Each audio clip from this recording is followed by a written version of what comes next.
After one of the more dramatic home wins of the year, the Twins try to make it a series win against the Indians, hope to climb into a fourth-place tie with the Indians in the American League Central. The Twins and Indians will play 3 games in Cleveland, but the Twins hope to take a step forward in getting out of last place here tonight. Dick Bramer, Bert Blyleven with you for the final game of the series with Cleveland at Target Field. Justin Morneau provided in what has been otherwise a disappointing home schedule, a big thrill yesterday. Boy, sure did. Justin Morneau with the Twins down 4-0. The Twins scored a run, and then the 2-run home run by Justin Morneau, that coming and making the ball game 4-3. Twins ended up taking a lead, lost the lead, and then late in the ball game with 2 outs in the bottom of the 9th inning in a tie ball game, Justin hitting his 2nd home run of the game and his 17th of the year, his 7th here at Target Field. Well, the likes of Morneau, Mauer, Willingham, and Doman are fixtures for next year's middle of the lineup. What the Twins would like to see for the balance of this year is some guys step forward on the mound to take a position that they want to be in the rotation next year, including Samuel Deduno. Yeah, Deduno starting tonight. For Deduno, he has really been outstanding, I think, all season long. Now, he did have some control problems in his first 8 starts, but over the last 3, only 4 walks, and over the last 2, he has pitched a total of 13 innings, only 8 hits allowed, along with 12 strikeouts and 3 walks. What we have seen from Deduno is a fastball that moves all over the place. A curveball, very sharp at times. If he can stay in the strike zone, he can maybe do what he did against Chicago a couple starts ago when he pitched, or excuse me, Seattle, when he shut him down. Well, the Twins are looking forward to Josh Willingham's return to the starting lineup in today's game. He's the designated hitter, and clearly he's been one of the top free agent acquisitions of the offseason.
Feel comfortable in the batter's box. I see the ball well here. So as far as hitting the ball, you know, I think over my career, most of my home runs have been to the pull side. So I feel like when I hit a ball well to the pull side, which is left field for me, it's got a good chance to going out, and that's been the case this year.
Minnesota Twins baseball on Fox Sports North is brought to you by your local Northland Ford dealers.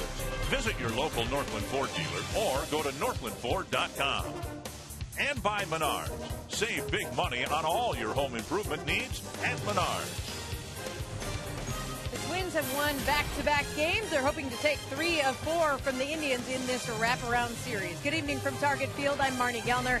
Tonight, Josh Willingham is back in the order. He's batting 5th and is the designated hitter tonight for the Twins. He comes into this game with 102 RBIs, which is tied for 3rd in all of baseball, and 33 home runs. Of those 33 homers, 20 have come here at home. He's the Twins player to hit the most at home in a season since Jim Thome had 15 at Target Field 2 seasons ago. Don't tell Josh Willingham this is a pitcher's park. He has become very comfortable hitting here at Target Field. I think I see the ball well here, which is, for starters, that's kind of how I determine how much I like to play in a ballpark, because I think the background's very good. Anyway, I feel comfortable in the batter's box. I see the ball well here. So as far as hitting the ball, you know, I think over my career, most of my home runs have been to the pull side. So I feel like when I hit a ball well to the pull side, which is left field for me, it's got a good chance to going out, and that's been the case this year. The 33 home runs and 102 RBI are both career highs for Josh Willingham. He and the Twins will hope to ride Samuel Deduno tonight in a series win over the Indians. Deduno will have the first pitch against Cleveland coming up next.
Forget for the Twins, there have still been plenty of moments to remember. Yesterday, it was Justin Morneau's turn to make some Minnesota memories. Deep to right field, and gone! A walk-off home run for Morneau! Tonight, the Twins try to build off their home heroics and grab a series win against the Tribe. Beautiful night for baseball with the Twins taking the field. Joe Mauer and company hoping that their stranglehold on last place will finally be gone after tonight's game. The hard batting order for Manny Acta, who has seen his team really crumble in the second half of the year. Shin-Soo Choo, Michael Bradley, Carlos Santana, Russ Kanzler, Corey Kochman, Lonnie Chisenhall, Cord Phelps, Brent Lillibridge, and Lou Marson. And Samuel Deduno on the mound, making his 12th start here tonight for the Twins. This is his 18th major league appearance. Pretty good record so far, 3.66 ERA. He's coming off a loss in his last start in Chicago, but he only allowed 2 runs in 6 innings. And for Deduno in his 11 starts prior, 7 quality starts. So that's what the Twins would like to get out of Deduno here tonight. First pitch off the plate, ball 1 to Shin-Soo Choo. Focus so much on Twins players and will they be back next year, 2-0. Choo's in kind of a unique situation with the Indians. Some people think he won't be back with them next year, that as a free agent he'll sign elsewhere. And a strike. 2-1. Why, if you've watched Deduno over his starts, that fastball will move all over the place. Very good curveball at times, and then an outstanding changeup. Fouled away, 2-2. Now, one thing, we can go back a couple starts. He pitched after Felix Hernandez, and there was a little more upper body turn, showing a little bit more of his number toward the hitter, and that seemed to, I think, help his control a little bit. One thing that Rick Anderson asked him to do, he did it. You can see all of 21 turning toward home plate, and Choo a strikeout victim. Sharp, quick breaking ball gets a strikeout. Northland Ford defense for the Twins. Ryan Doman in left. Ben Revere in center. Matt Carson at right. Chris Parmalee scratched because of a slight groin strain.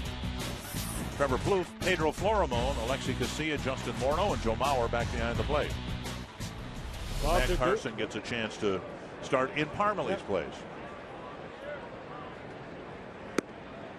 Let's take a look at the strikeout of Choo right here. You see the little turn, the little hesitation, and then maybe the changeup right here. Good spot. Ooh, if Deduno gets that pitch all night long, the Indians are in trouble. 1-1. Pitch looked like it was outside. Take a look at Fox tracks. Watch it catch the corner.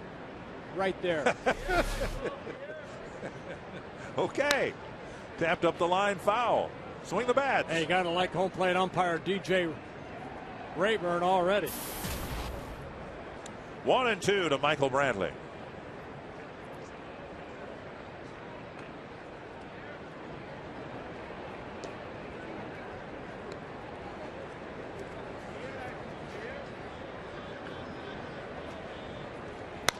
And a bouncer to second. Confidence is such an important part of any endeavor, athletic or otherwise, but if you're on the mound and you're all over the place, you can't find the plate. You're struggling throwing strikes, but if you can find something, whether it's the back turn, whatever, mechanically, that seems to free up your mind to allow you to throw strikes, that could be pivotal in this man's career. Yeah, I don't think whatever sport you play, you need little trigger points to get you going, and that's maybe what Deduno saw that Felix Hernandez did, that he incorporated into his more or less resume, and so far so good. 7 shutout innings in his start after Hernandez, and that little exhibition that Hernandez put on against the Twins when he shut down the Twins. And Deduno followed that with a 2-hit 7-inning performance in a 9-0 ball game. Excuse me, a 10-0 win over the Mariners. 1-1 to Carlos Santana. Hit a big home run in the ball game for the Indians yesterday.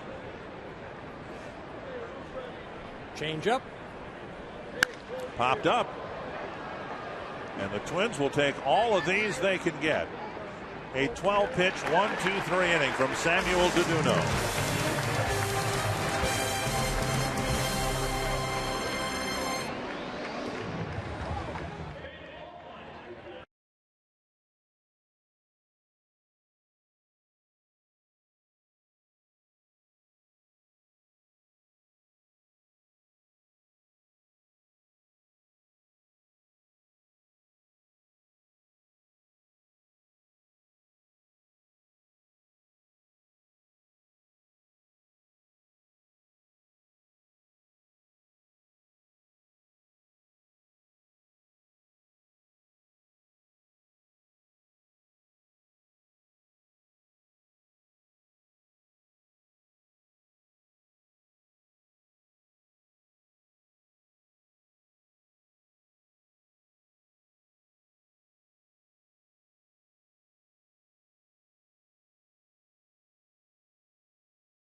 Thursday. The Menard batting order for the Twins has Ben Revere on top, Alexi Casilla hitting second, and Joe Mauer, Justin Morneau, Josh Willingham, Ryan Doman, Trevor Plouffe, Matt Carson, and Pedro Florimon. And for the fourth time this year, the Twins will take a look at Justin Masterson, making his 30th start.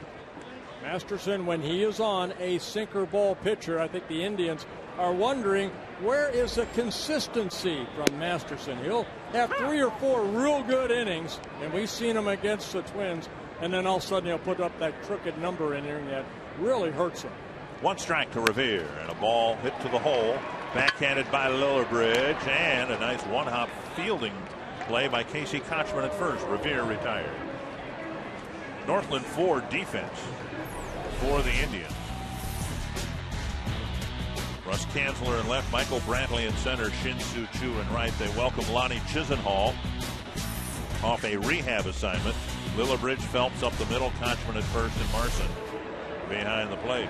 Yeah, Lillibridge will not give you much offensively, but he came over and really, I mean, he's a good defensive player.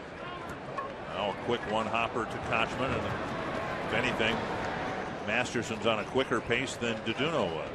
Well, it all sets the stage with the play that Lillibridge made right here off the bat of Ben Revere.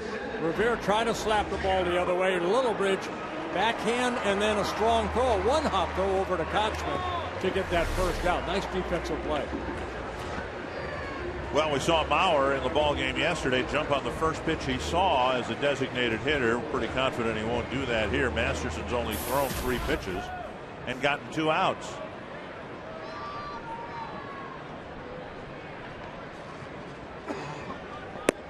And he takes a strike. And Joe Mauer just 6 hits and 25 at-bats against Masterson, a .240 average.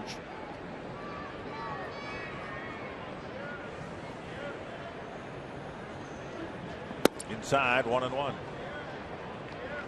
When Masterson has struggled, it's been the age-old struggles for him. The troubles that have given him fits throughout his career, getting left-handed batters out. The Twins have thrown a lot at him here today. Here's Mauer driving it to left. Kanzler back a few steps. 6 pitches, and Masterson has a 1-2-3 first inning.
Left field tonight for Ryan Doman. Ron Gardenhire was talking about Doman in left before the game, saying he got a little worked up for this tonight. He gets nervous. And he said with the wind blowing like it is, it's kind of like catching Duduno. You never know where the ball's going to go. And Gardy said when I first put him in left field, he acted like he pulled a hammy just so he wouldn't have to play out there. and he actually has to get himself worked up for this. But Gardy said even though Domet hasn't played a lot of left field, he does run the ball down well. Gardy said he's doing just fine. So Dick and Bert, let's hope that tonight is a rather uneventful evening for Ryan Domet out in left. Well, thank you, Marnie. He's seen a lot more time in right field and admits to feeling more comfortable out there. So that begs the question, with Parmalee out of the lineup, the Twins would have had the option of putting Domet out in right field, putting Carson in left. They chose not to do that, which might suggest that the Twins are using final weeks of September here to see whether he can feel comfortable out there. Yeah, he's been out there a couple times. I think he's done a very good job. Bouncer to short. Easy play for Florimo. And an easy first 4 outs for Samuel Deduno. Tomorrow night, the Twins and Royals will be holding court at Target Field. And it's a Sports Authority value pack game. Purchase a ticket in the U.S. Bank Home Run Porch View seats, and you'll get a free Schweigert hot dog and a Pepsi. Line up your tickets for tomorrow's game. Call 800-33-TWINS or go to twinsbaseball.com. Casey Kochman, the batter.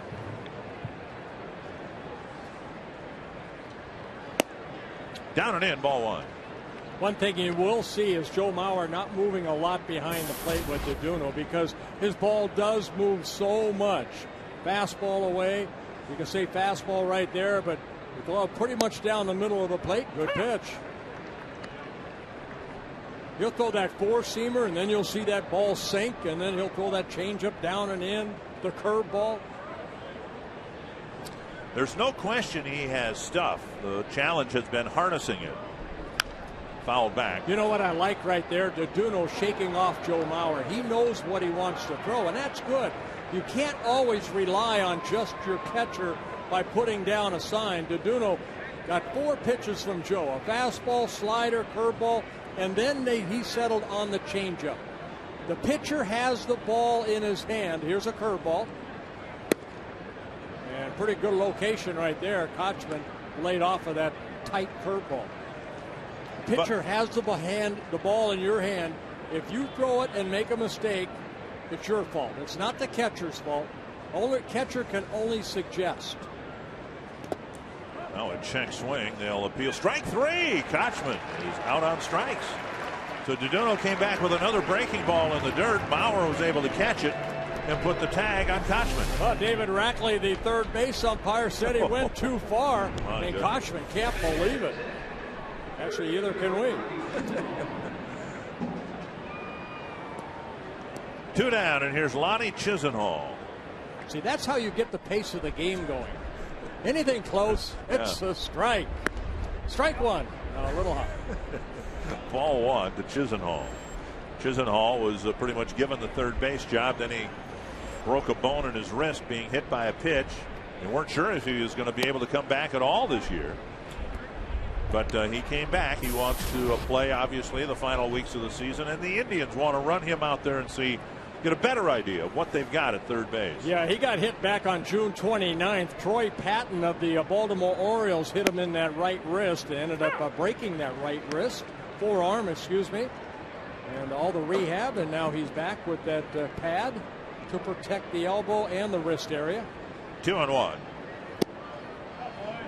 And an off-speed pitch for another called strike. Deduno, 29 years old, getting called up on July 5th by the Twins. And what the Twins are hoping for, this Cleveland lineup has had some issues. Obviously, they're not the Texas Rangers or New York Yankees or anything like that. But this is the third time they are facing Deduno. In each of his first 2 starts against them, he walked 5 guys. So the Twins are hoping that this is the real acid test here, with Deduno able to throw the ball around the plate more, get some check swings, some strikeouts, and not walk as many as he did in his first 2 starts against Cleveland. Yeah, his first start coming in late July. It was his 4th major league start, and they pitched very well. He won that ball game 12-5, gave up only 2 hits in 7 innings, and then his next start, 2 starts later, August 7th in Cleveland, only 4 innings of 5 walks. That hurt him, but the Twins ended up scoring late and winning that ball game. 27 pitches, 17 strikes for Deduno. And another 2-2 pitch coming to Chisenhall. And another foul. Chisenhall just 23 years old. He's the Indians' #1 pick in 2008. Came up last year, played in 66 ball games, hit .255.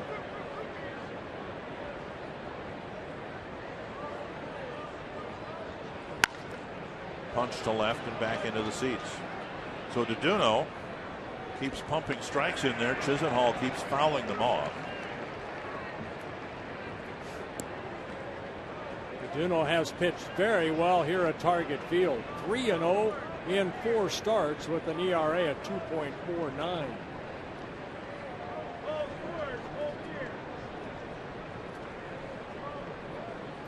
That drifts outside, 3-2. Cord Phelps would hit next.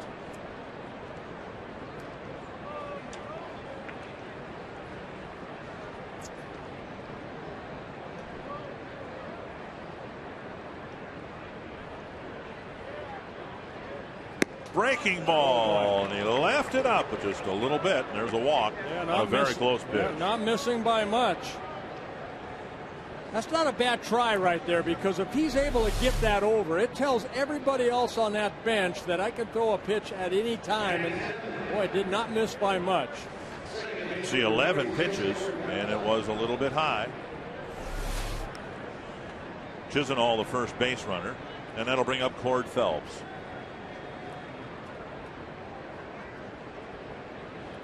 Phelps giving Jason Kipnis some time off at second base. Strike on the outside corner. I'd keep pitching it out there.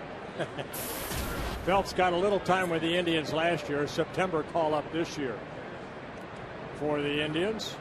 Spent the whole season down in AAA Columbus. Hit .276. Did hit 16 home runs. That's hit to center. Revere to the gap. Makes a diving catch in center.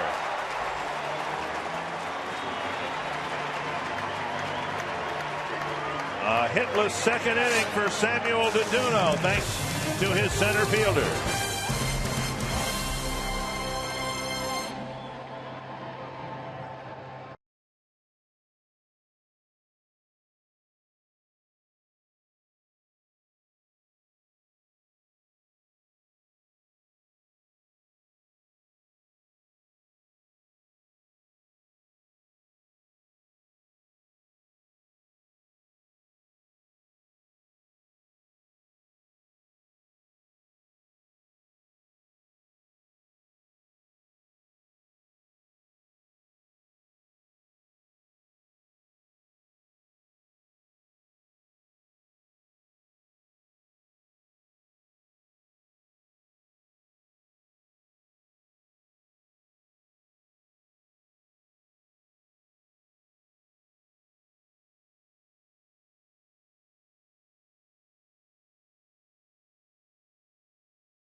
Bottom of the second, taking ball one from Justin Masterson.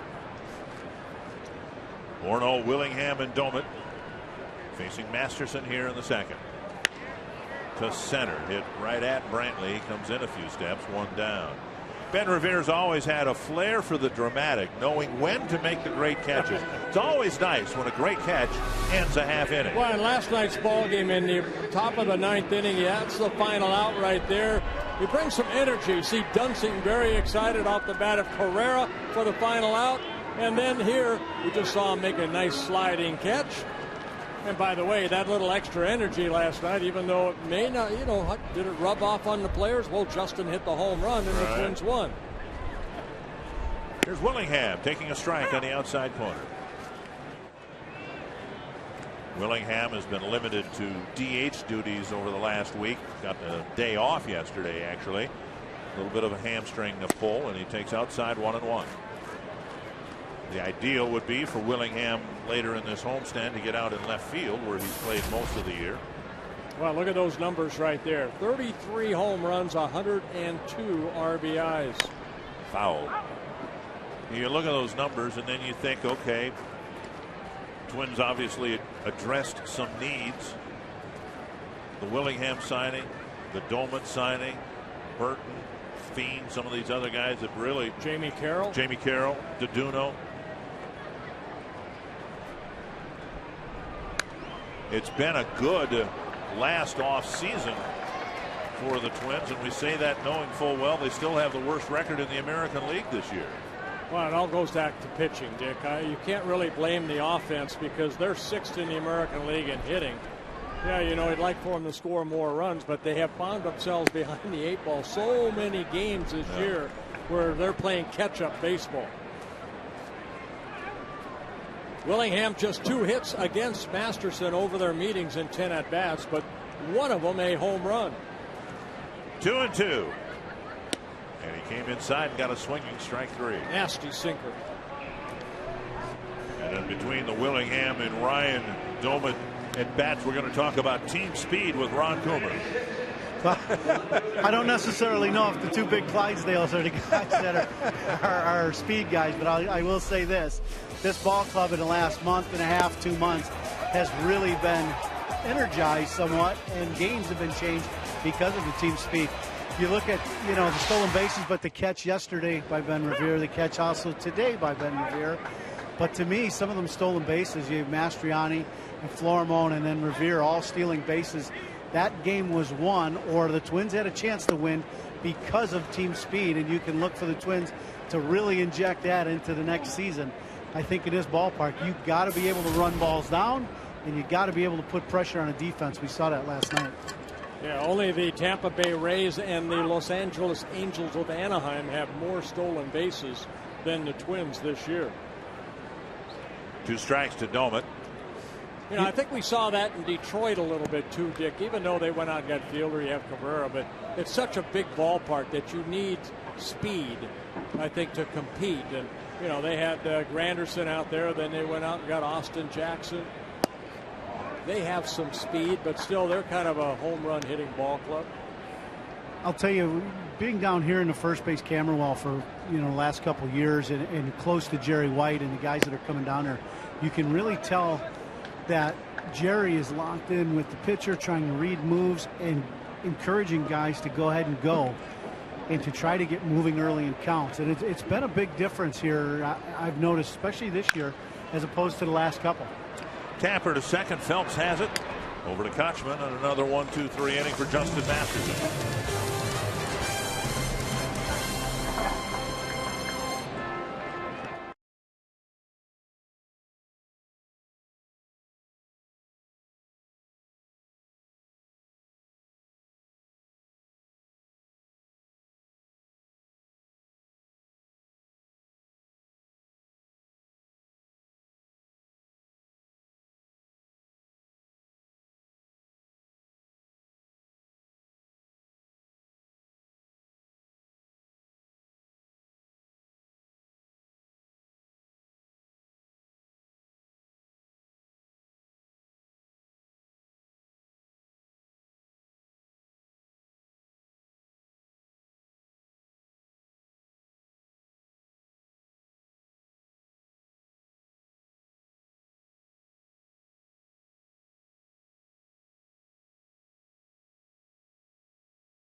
pitched to the Indians in the third inning. One other game of interest within the American League Central.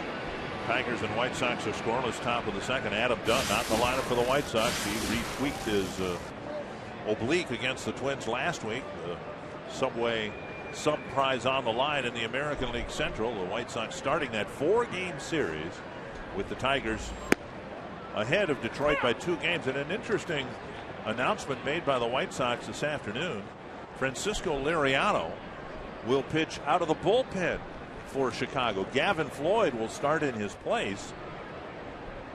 So in the biggest series the White Sox have had in quite some time, their big pitching acquisition, starting pitching acquisition, Liriano has had all sorts of control issues with the White Sox too. Will pitch out of the bullpen. That's a surprise. He had it here.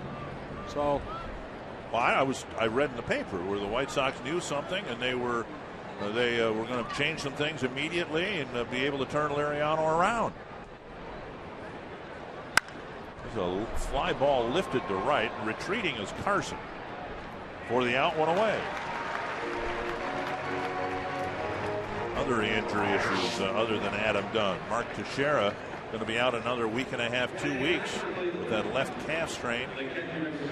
Yeah, he was out for a while and then came back and then re-aggravated again. So right. He's missed out of that lineup. Now, what's your thought? Does he had some rather inflammatory comments to make about the umpire on the terrible call that ended the game and the play that ended up re-injuring Teixeira's calf muscle, suggesting that umpires sometimes just want to get the game over with, and it was a terrible call, and in essence attacking the integrity of the umpire. Is he facing a possible suspension? I don't think so. I don't think so. He just expressed his feelings, and you want everybody to go out and do 100%, and the umpires, believe me, they make, what would that meeting that we had, 95.5% they're right. So yeah, they're going to make some mistakes. They're not perfect. 1-1 to Marson, and he takes ball 2. Freedom of speech, isn't it? To some degree. Yeah. To some degree. The frustration of losing a ball game that way hurts. A foul, 2-2. Just as I'm sure the Oriole fans in a much larger stage were upset years ago when the kid reached over the fence and caught the fly ball, turned it into a Derek Jeter home run. Right.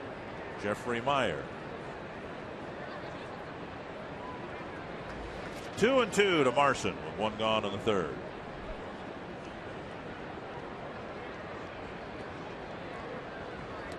In the dirt, breaking pitch, and Marson lays off. Full count. In his last start, Duduno walked 3 in 6 innings against the White Sox. No walks in his prior start against Seattle. 1 walk in his 5-inning outing against Texas. 1 so far here today, and there's a pitch low, his 2nd walk. So he's gone through the Cleveland lineup 1 time now, hasn't given up a hit, but has given up 2 walks.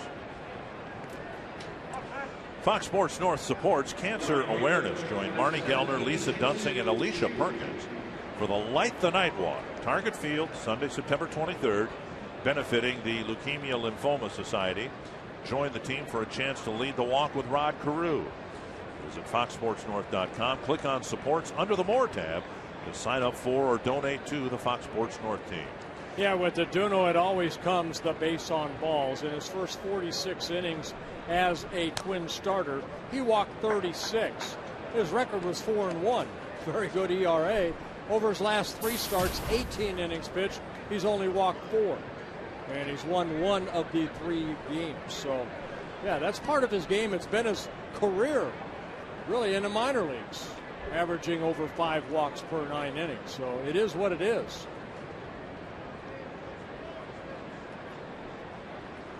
One of the newer baseball stats is WHIP, walks and hits per innings pitched, and it's an easy one to figure out. You just take the total number of walks, total number of hits, add them together, compare it to innings pitched. And Duduno's is, fairly high at about 1.5, but that has more to do with the walks than the hits. He's given up fewer hits than innings pitched. Right. So if the Twins can harness his control somehow. And his whip goes down, he'll be a much more effective pitcher. But again, you see Chu kind of right there, that ball going into the crowd. Hopefully everybody's okay. There's a little concern right there. But you look at the Duno, and it looks like everybody's all right. The Duno, you know, it is what it is. And I think he's shown that he can get big league hitters out. The Twins, and that's to me the most important thing, in his 11 starts, Twins are 7-4. They've won 7 of the 11 starts. And in 7 of 11 starts, they have been quality starts where he's pitched 6 innings or more and given up 3 earned runs or less. He's had 11 double plays turned behind him. Runner goes, and the pitch tap foul. A little hit and run put on right there. Marson not known for stealing bases, as Chus hit that ball foul. Manny Actor, the manager, probably putting on a hit and run, I'm guessing. Third season as the Indians manager, also managed the Nationals for a couple years. Pulled to first. Morneau to second. Return throw. Safe with DeDuno and Morneau both at the bag. DeDuno with the catch. But it was Morneau's foot that was on the bag. I tell you what, there are not too many pitchers that we have seen get over to first base quicker than DeDuno. He got over there behind Justin and took over. Justin playing that ball. Look at DeDuno hustling over there. The relay throw back. DeDuno there. And Chu, I believe, just beat it out. Yep, just beat it out. So Chu reaches on a fielder's choice. He's a base stealing threat, certainly more than Marson was. And Michael Brantley will hit. You know, normally first baseman, you kind of get out of the way for the pitcher, and unless, you know, you're called off. And Justin was there, and I think DeDuno was letting him know, hey, I have it. Watch DeDuno right here. Get over there, which he does a great job. And then the relay throw. You can see Justin right there, but he gave way to DeDuno, who did have his foot on the bag. 1 strike to Brantley.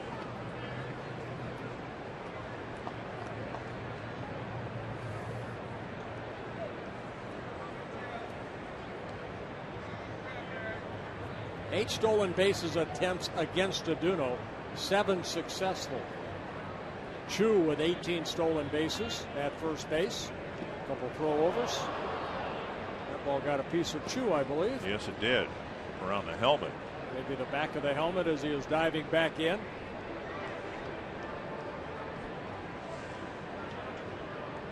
Hit the back of the helmet, it looked like. Yeah, right off the looked like Justin's glove, and then off the back of the helmet.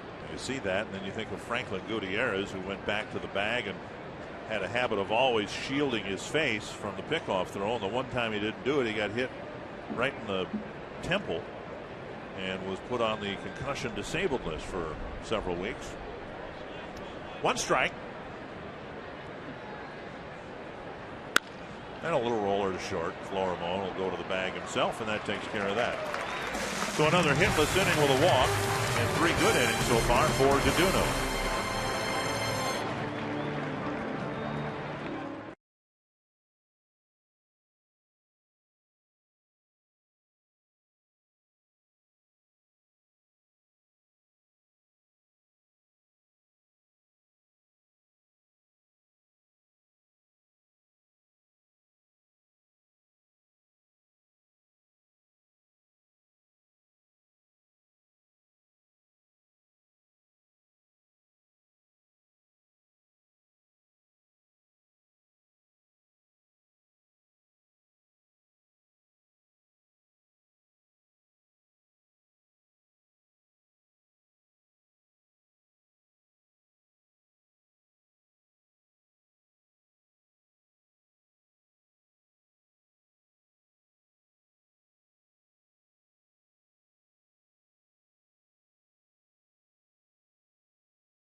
Brought to you by Sanford Orthopedics and Sports Medicine, for the everyday competitor in all of us.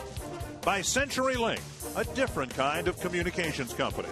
CenturyLink, your link to what's next. And by Grand Casino, the best stories start here.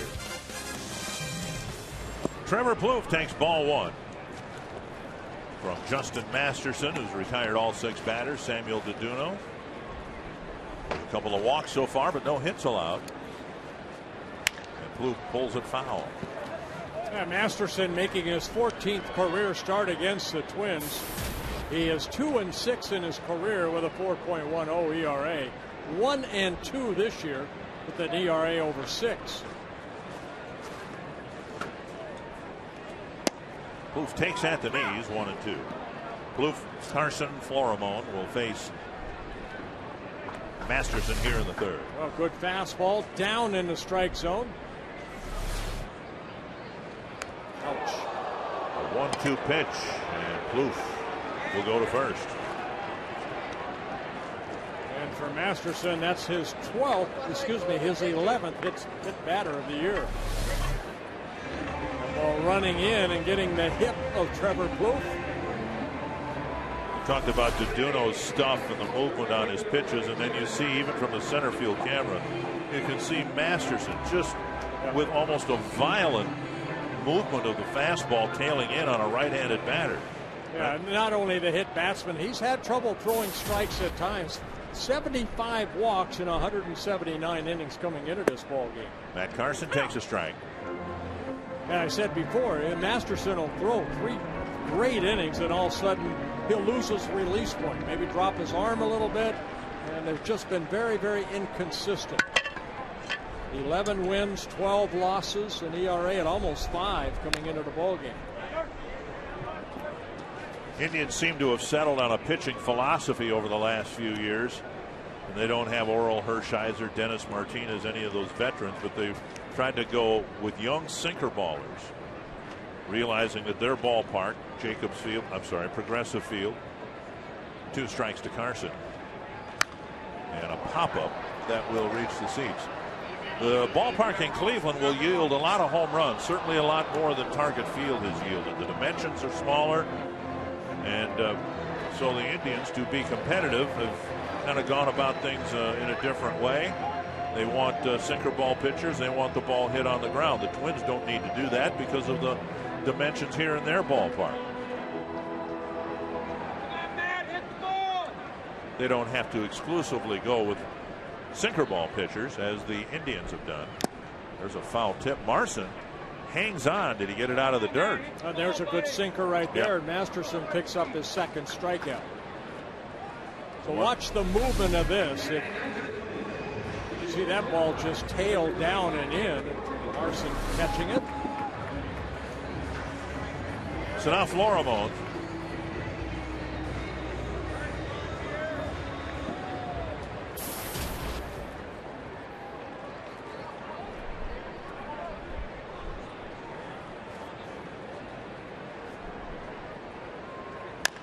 Chop to the right side. Kochman fires to short. Return throw not in time. So Plouffe retired. Florimone reaching on a fielder's choice. Well, we saw it in the top of the inning. DeDuno having to get over there and cover first. And right here, Masterson's job as Kochman goes to get this ball. See him jump off the bag, make a good throw to second. Pitcher's responsibility. You become the first baseman. And Masterson there, but Florimone staying out of the double play.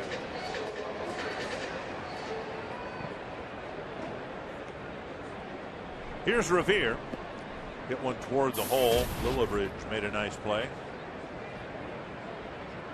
There have been 19 stolen bases this year against Masterson in 26 attempts. Florimone stole a base in yesterday's ball game. Pretty nice lead. And Revere takes a strike. Marson's throwout percentage after the 4 steals for the Twins yesterday. The catcher's throwout percentage is 9% right now. But again, if you watch Masterson, he has that high leg kick, and you know it takes him a little while to get that ball toward the catcher.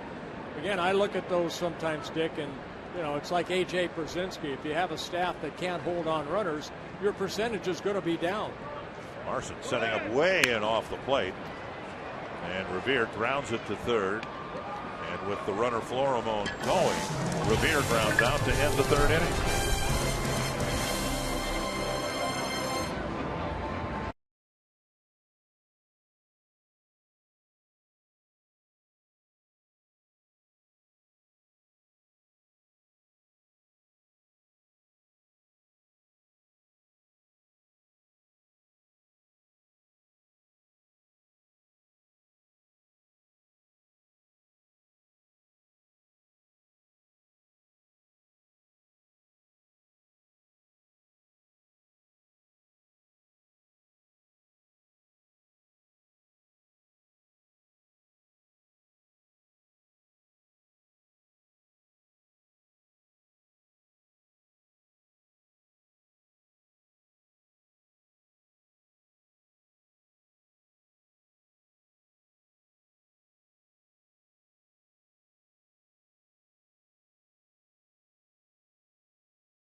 Vote for the Arby's value player of the game. Text the word value followed by a space in the player's name to short code 234 234. 3 no-hit innings has DeDuno garnering 35% of the vote. Here's Santana, then Kanzler and Kochman in the Cleveland fourth. Not yet. DeDuno's walked 2 men. Chisenhall with 2 out in the second. Marson with 1 out in the third. Outside, ball 1.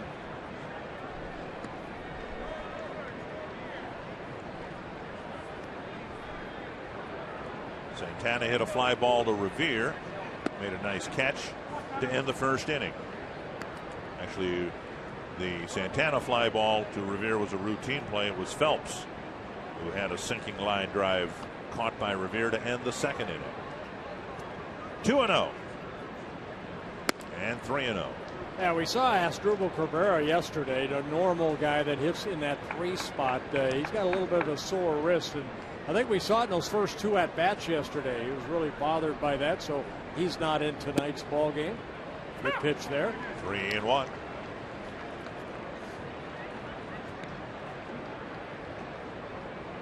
Santana, 15 home runs. There's a strike. See it? Caught the corner. Popped up. Kloof looking at Mauer, and Mauer makes the catch at the railing. So Mauer taking some slow steps toward the dugout. Kloof was galloping in from deep third, and the catcher got there first. Well, that almost looked like the Head and Shoulders commercial right there. There goes Joe Mauer over. Where's the pretty girl? What, Joe making a catch? Nice concentration as he leans over the railing to make the catch. And instead he's got Jack Hanahan watching him instead of the pretty girl. 1 down. Here's Kanzler. Inside corner, strike 1. Kanzler bounced to short his first time up.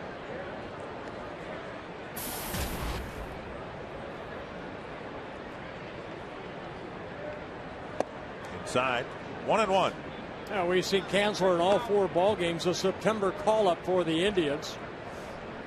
Last year got a September call-up for the Tampa Bay Rays. This year in AAA, hit .265, hit 22 home runs in Columbus for the AAA affiliate for the Indians. Down and away, 2-1. And he hit his first major league home run here. What was it, on Friday night? It seems like a week ago, doesn't it, that the Indians started the series? Little wraparound. Friday, Saturday, yesterday day game, and then here a Monday night game against the Indians. Tapper to third. Plouffe charges. Flips on the run. 2 down. All right, upstairs in our booth in our Circle Me Bert section, we have Janet and Janice. They are celebrating. Now, I got this from you. You are celebrating your 72nd birthday, but you're twins. So is this your birthday too, Janice? Very good. Happy birthday to both of you. They are from Mole Bridge, South Dakota. Thank you for coming up, and happy birthday. And there are 208 more days until my birthday. Now, I guess technically you could have twins, and if one birth was right before midnight, the other one was right after, you could have separate birthdays. Yeah, you probably could. Yeah. How about you two? Were you born on the same day? Well, I'm guessing that's the case if they're both celebrating their birthday. Well, no, I only got from Janet. I didn't get Janice celebrating her birthday. So they were. That's why I'm trying to correct it here. Okay. Yeah. Happy birthday. I can't hear you. 2 strikes to Kochman. Just off the plate, 1-2.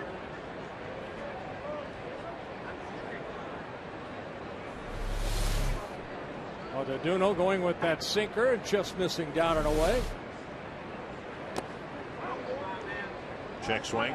It was a check swing that cost Kochman his at bat. Didn't look like he went, but third base umpire David Rackley rung him up. 2-2.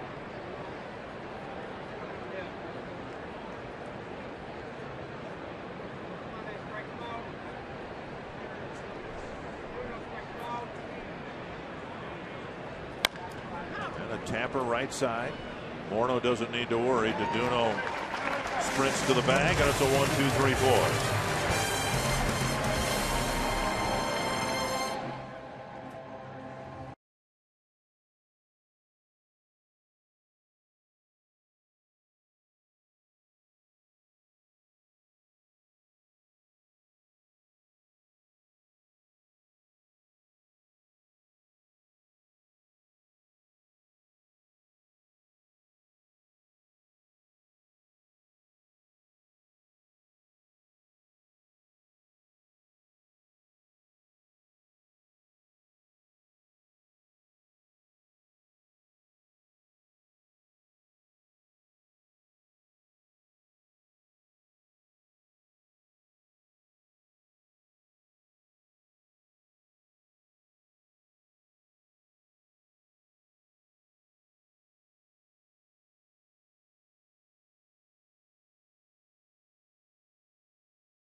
Pro shot. Dick and Burt with you from Target Field. Twins have 3 games with Kansas City after this series, and then 3 with the White Sox after the Kansas City series. So a nice long 10-game homestand. Alexi Casilla takes ball 1. Neither team has a hit yet. The Indians have taken 2 walks. Trevor Plouffe was hit by a pitch. A strike, 1-1. Casilla tapped out to first on the first pitch he saw in the first inning. Yeah, Masterson, this will only be pitch number 34 in the ball game. Off of Masterson, and Casilla will reach first on the first hit. And Masterson limping a little bit as he retrieves that ball in foul territory. Well, right back up the middle, got a piece of Masterson's. Looked like he tried to kick it to get it down. You can see maybe the left side of the right calf area. And Casilla with an infield hit. So the speedy Casilla is on. And now Mauer. Casilla with 16 stolen bases in 17 attempts.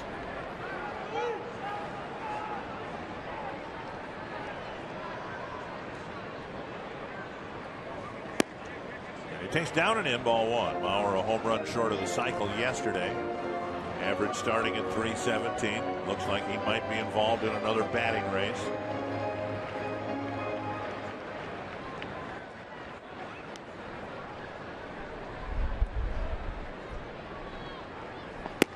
The interesting batting race, though, will be in the National League, where the suspended Melky Cabrera does not have enough plate appearances to qualify. But this was a question we discussed earlier this year, way back in the first half of the year. If someone comes up just a handful of plate appearances short, they factor in an offer to the point where you would get to 502 plate appearances. So even though Cabrera doesn't have that, they figured out when or where his number would be if he had gone hitless up to 502 plate appearances.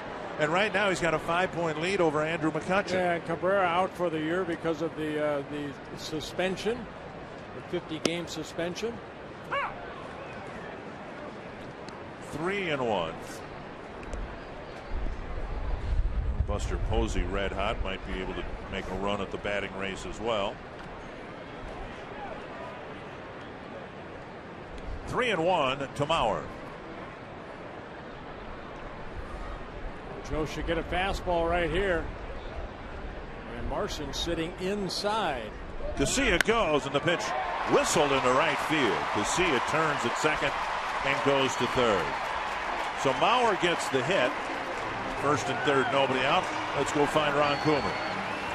Well, guys, Justin Morneau coming to the plate, and as we know, he had a big day yesterday with a couple bombs. But you look at the swing, and we've talked about the improvement of his swing throughout the year. And you see this swing right here, staying on the baseball, head going down, but contact point out in front, and his balance is very good. That's the third inning home run. Now you're going to watch the walk-off. This pitch inside, and the same thing, staying on the ball with his head, his front side staying closed. And once again, you see the balance of Justin Morneau. When he stays balanced, he can really drive the ball. The big key is keeping his weight centered and going at the baseball, not coming towards the first base dugout. You know, Ron, we have seen Justin kind of sometimes hit off his heels a little bit. But both those pitches, the Indians wanted that fastball inside. Like driven that. To center. Brantley over for the catch. Casilla will tag and score. And Morneau drives in the first run of the game. And for Justin, he drives in his 74th RBI. But you saw the catcher Santana on both those home runs, Ron, and they were right where the catcher was sitting. Right, and you look at that swing, you know, you don't see him falling towards the first base dugout. He stays through that swing to the finish. And that is a really important piece for Justin, because there are times he'll get out on his heel, and then when he gets finishing his swing or he's getting into contact point, he starts going towards first base dugout, and he's just coming off the baseball. And we've seen him here as of late really staying on the ball well and staying balanced. Willingham will hit with Mauer at first and one away. Willingham asks for time. Willingham got tied up on an inside pitch and struck out swinging in the second inning. Swing and a miss. I guess I'm looking at it as a pitcher's point of view. Why would you be pitching somebody like Justin inside when he has kind of swung off on his heels a little bit? Why wouldn't you, even on that Joe Mauer 3-1 pitch, you call it Marson sat inside and Joe got the base hit on a 3-1 four-seam fastball.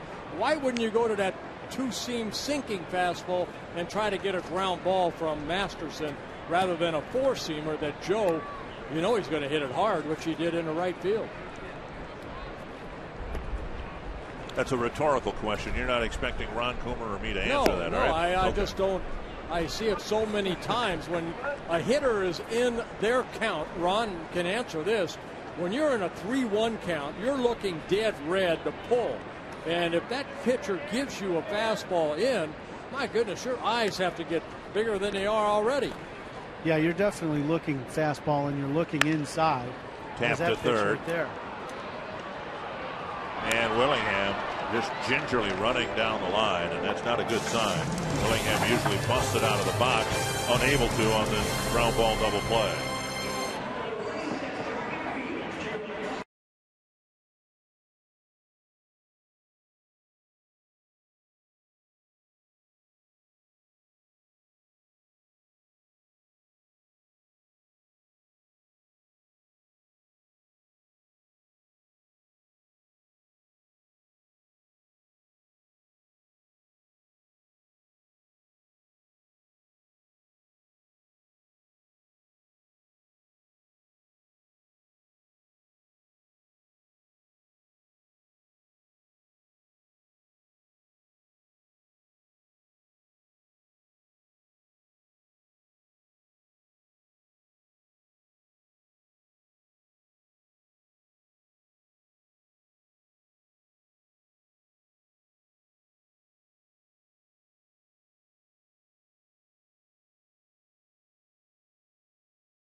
For the end of the season, John Oberle has our carsoup.com /baseball question.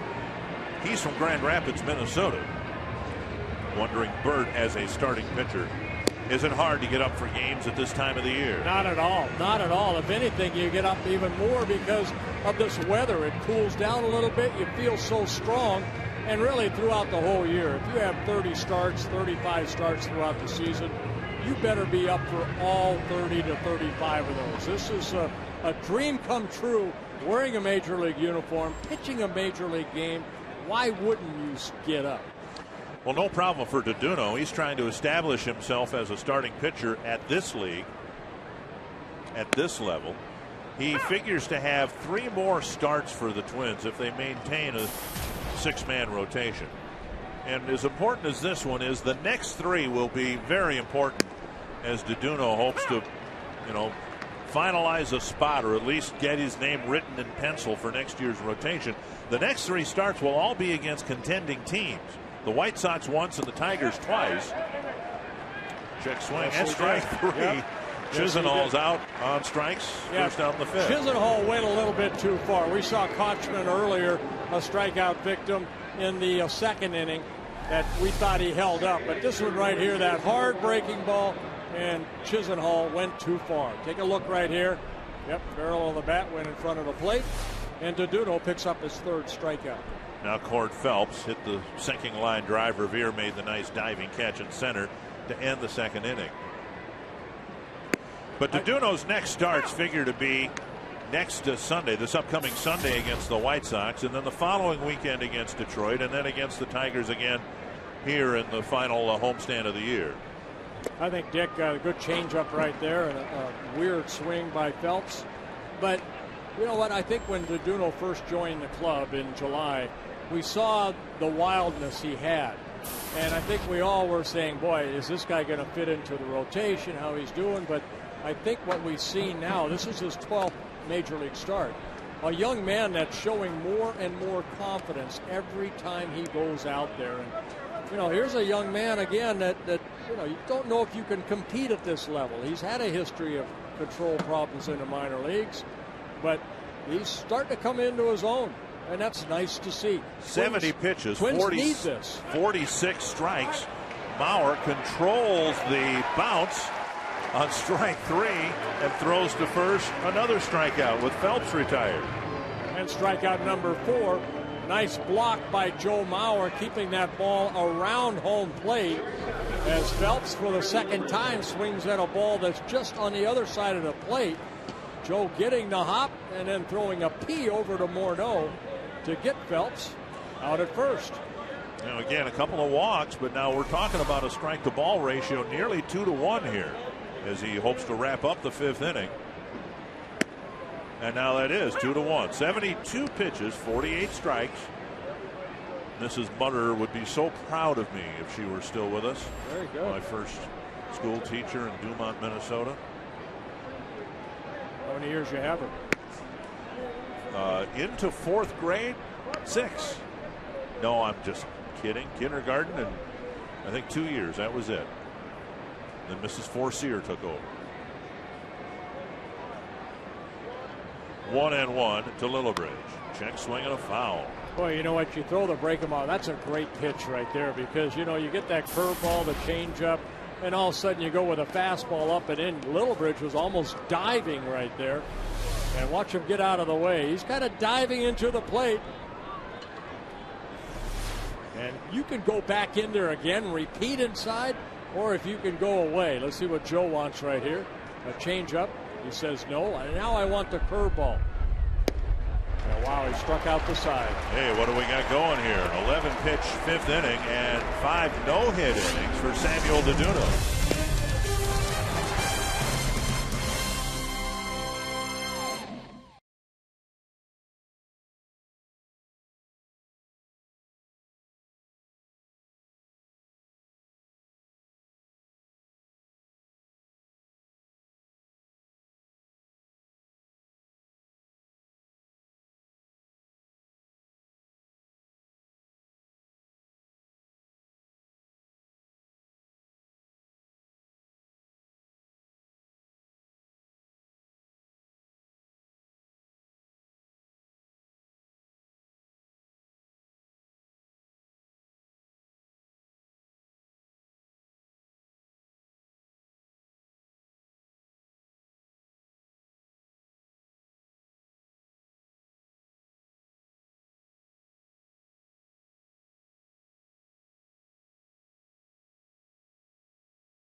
Four best friends helping Shorty celebrate her birthday. We won't say which one, but it starts with a 2, right?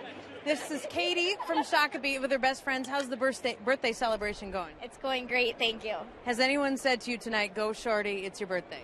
Yes, they have. That would have been obvious. Dickenberg? Well, happy birthday, Shorty. And Doman with a rather short at bat. First pitch grounder to second, 1 away. That'll bring up Plouffe. Subscribe to MLB.TV today at a reduced price and see the remaining Twins out-of-market games live online and on your favorite devices in HD quality. Visit twinsbaseball.com to order and get more details. MLB.TV, baseball everywhere. Home territory blackout restrictions apply. Well, Masterson getting some ground ball outs. 8 ground ball outs so far with 3 fly ball outs and a couple strikeouts. He hit Trevor Plouffe in the 3rd inning to start that inning off. 2 strikes. It was a 1-2 pitch that got Plouffe in the hip. leading off the third.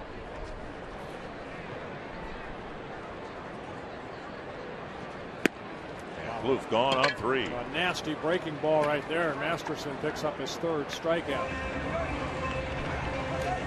Before Matt Carson digs in, AT&T Trivia. Who holds the Twins record for career multi-home run games? If it's not Harmon Killebrew, I would be stunned. I concur.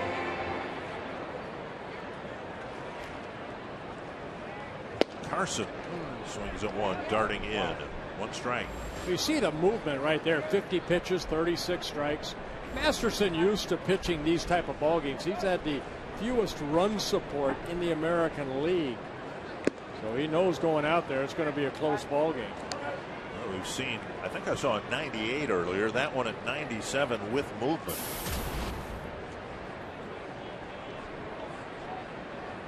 Two strikes. Ouch. Carson picks up his thumbs, and he'll head out to right field after a 1-2-3 7-pitch 5th inning.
It's 50 strikes so far for Doduno. 5 strikeouts, a couple walks. He has really changed speeds well, and I think what's impressed me so far, I have seen him basically get that ball back, know what he wants to throw, and he'll shake Joe Mauer off until he gets that pitch he wants to throw. I like that. 75 pitches as he starts the 6th inning. And he delivers strike 1 to Lou Marson. Marson walked with 1 out in the 6th, or 3rd rather. One of the 2 base runners the Indians have had.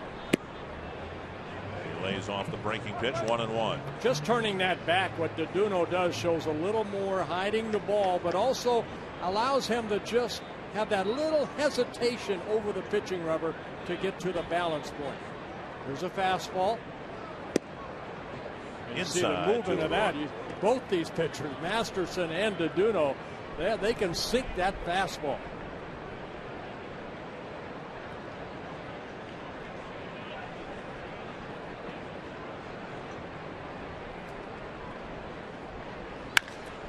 Tapper to short.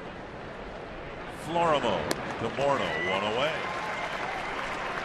Get to the point of the game here now where everyone's thinking about it. No hits allowed. The guys in the field are even more on their toes. He's gone through the lineup twice, has not given up a hit. Here's Shin-Soo Choo. Well, he's throwing strike 1, 2 the second time around. The first time around, 2 of 9 first pitch strikes, 8 of 9 over the last 9 batters he's faced. So he's getting ahead also. Choo struck out in the first, reaching a fielder's choice in the 3rd. And a big, nasty breaking ball. Chu swung right through it.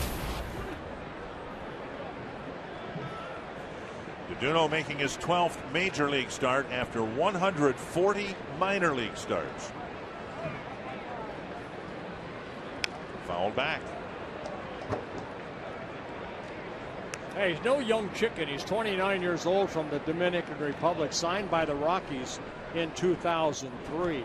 Made 4 relief appearances a couple years ago for the Rockies, and then last year came up with the Padres, made only 2 relief appearances. That's it at the major league level. 2 strikes to Chu. Now outside. Duno struck out Chu in the first inning on a breaking pitch down and in.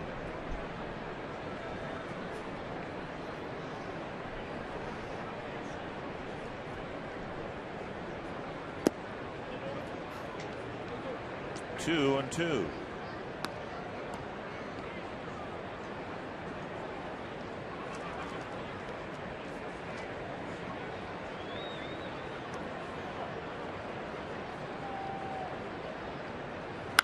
Fouled away. Mentioned 2 prior starts against Cleveland. At the end of July, the 28th, 7 innings, 2 hits allowed, 1 earned run, 5 walks, 6 strikeouts. Then on August 7th, 4 innings, 5 hits, 5 walks, 4 earned runs, and 87 pitches in those 4 innings. 2 and 2 to Chu. The curveball. Missed. Chu laid off of it. 3 and 2. Again, you saw Joe go changeup. No. Fastball. No. Curveball. That's what Duno wanted to throw.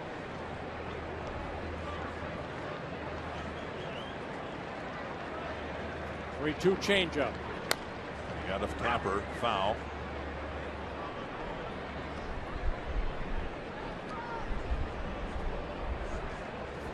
It's nice to see someone out there with confidence in 3 and 2 to throw something other than a fastball. We've seen him throw a curve and a change. See, he's right now. He's thinking, okay, I know exactly what I want to throw right here. Now does Joe Mauer put down the right sign right off the get-go? Or do I have to shake him off until I get it? Fastball. Keep it down. And he missed. Third walk. But not by much. So a 1-out walk here in the 6th inning.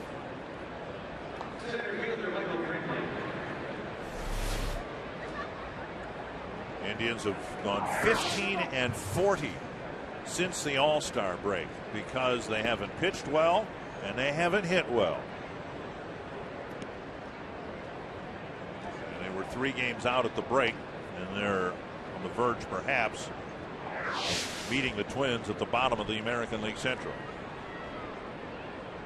Michael Brantley with 2 ground balls. Duno has gotten an uncommon number of ground ball double plays. 11 of them, 1 per start.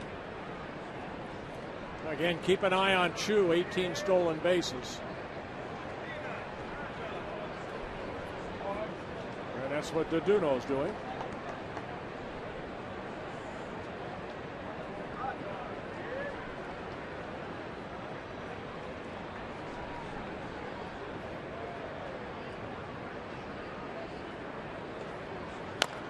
Fouled at the plate, and that buckles Brantley. With sinker ball pitchers like Duno, you see a lot of that. Hitters think they're right on top of the ball, and then the ball just dips a little bit, and they hit the top half of the ball right into their feet.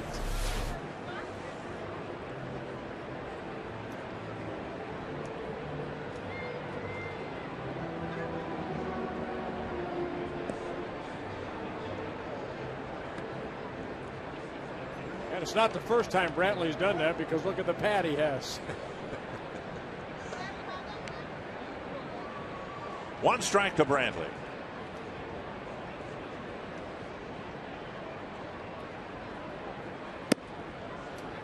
Now inside.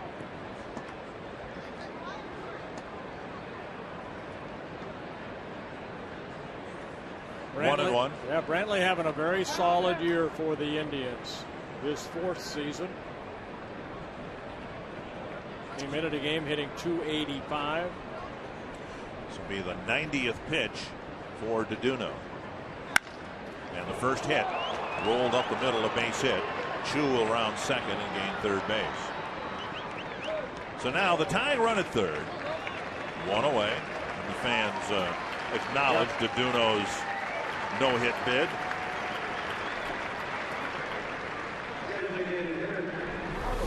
Yeah, Brantley getting a fastball, hitting it right back up the middle, just out of the reach of Duduno. He reaches out.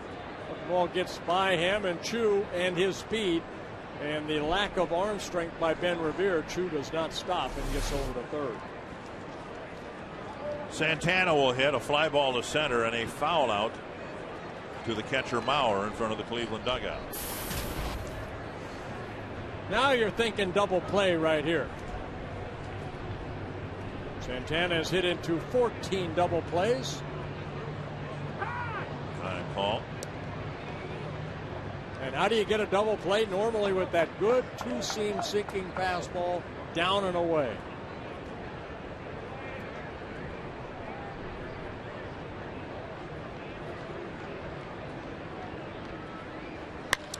Fly ball to center. Should tie the game. That's the catch for out number 2.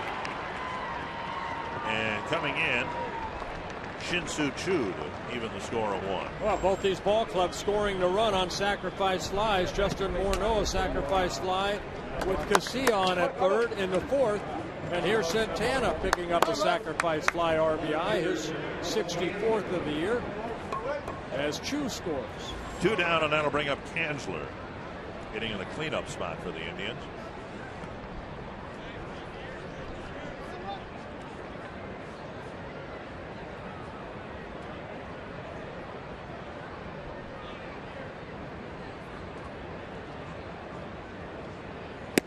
Swing and a miss. Strike 1. From up here, and I've got a great view right behind home plate with Duduno, it fools me because there's a good idea of what I get to look at, I'm blessed to look at every night. That pitch had some movement on it, so I almost identified it as a breaking pitch. Backhanded by Florimon, throws on the run. One hop to Morneau. A good play by Pedro Florimon to wrap up the 6th inning. A walk, a hit, a sacrifice fly, and the Indians have tied it up.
With Fox Sports North Prep Zone, presented by Wells Fargo. Each week, get live games on Fox Sports North or Fox Sports North Plus, and online at foxsportsnorth.com.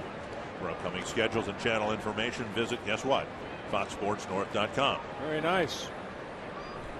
Florimon swings and misses. 0-2. Florimon reached in a fielder's choice hitting a ground ball to Kochman in the third.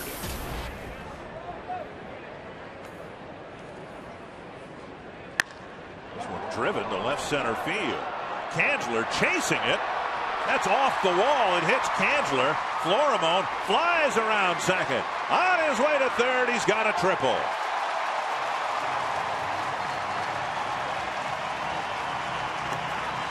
Showing pretty good power to the opposite field as a left-handed batter. Well, Masterson ahead in the count. Looked like a little slider. Not a bad pitch, but Florimon hitting over the head of Kanzler. It bounces off of him. And then as Florimon's hustling down the line, he's watching a ball get over his head. Right here, he's got to make the decision. Can I make it? And he does. His second triple. Infield in. And Revere takes ball one.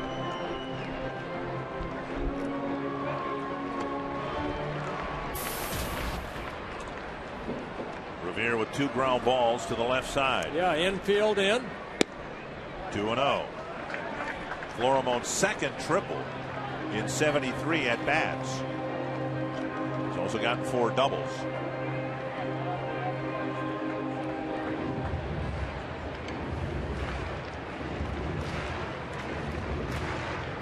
Big smile by Florimon as Chisenhall greets him at third base.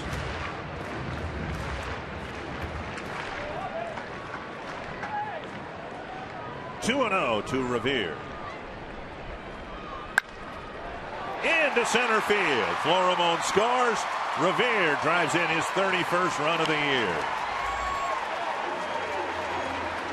Well, with the infield in, of course, it cuts down your range a little bit. And Lillibridge had a little bit of a late jump on this, I feel. Hitting it sharply. Lillibridge playing in on the grass. And he dove for it to his left, right there, and got by him. Well, see Lillibridge's frustration. He thought he should have at least knocked that ball down. Right. Revere at first. Now Casilla, and a throw. Keep an eye on Revere, who has enjoyed running against the Indians in this series and has 36 steals on the season. Again, 19 stolen bases against Masterson as he throws over. Revere with a career high 36 stolen bases. Casilla singled off the calf of Masterson leading off the fourth. Later scored on the Morneau fly ball. Inside, ball one.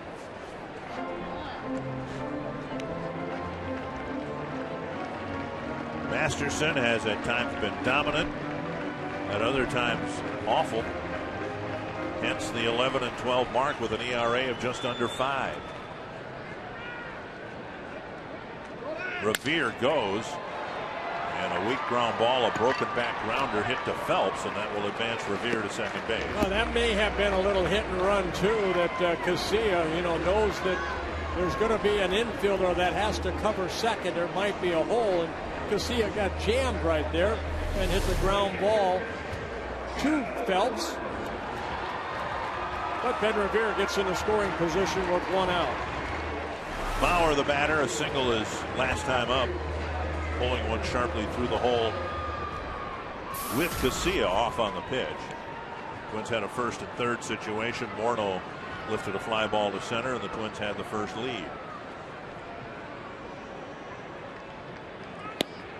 Strike at the knees. Remember earlier this year having a chance to chat some with Manny Acta, the Cleveland manager. The Indians were in first place at the time, and things were riding high in Cleveland on the baseball front, and Acta was adamant. We've got to have Masterson and Jimenez pitch better for us. Grounded sharply to Phelps. 2 down.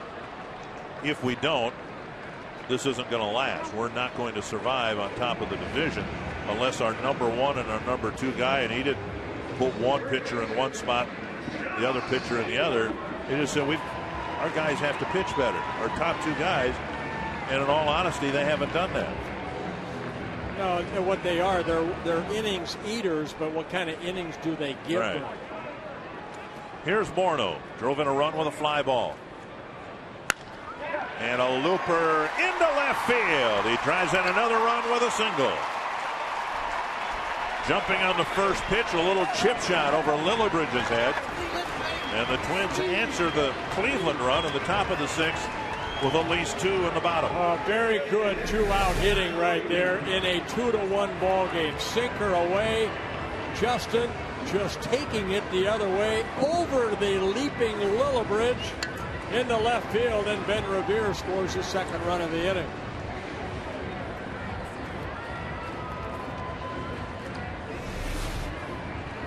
Ruben Niebla, the pitching coach, coming out for a quick trip to the mound to talk to Justin Masterson. That gives us an opportunity to answer our AT&T trivia question. I think it's Harmon. Just how many? Harmon with 35. Morneau moving into a second place tie with Tony Oliva. Ken Herbeck on there. Mr. Killebrew, number 3. In Morneau's case, he has 19 home runs on the season, and 6 of them against Cleveland. 2 important plate appearances here, 1 in the 4th, 1 in the 6th, each driving in a run. Willingham takes outside a ball.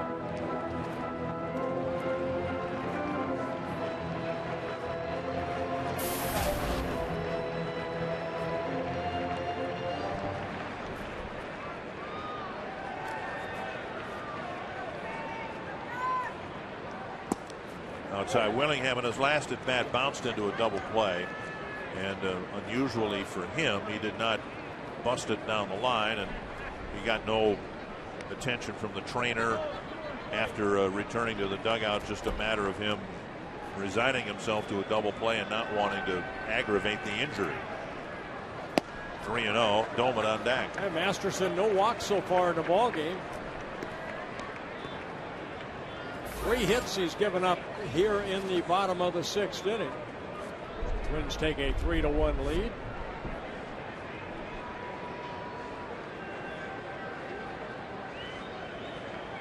Green lighted. He fouls it back. Masterson with a fastball and put it away from Willingham where he couldn't do much with it. You're green lighted for a purpose, and that's looking fastball and hopefully driving it somewhere. He got the fastball. Fouled it off.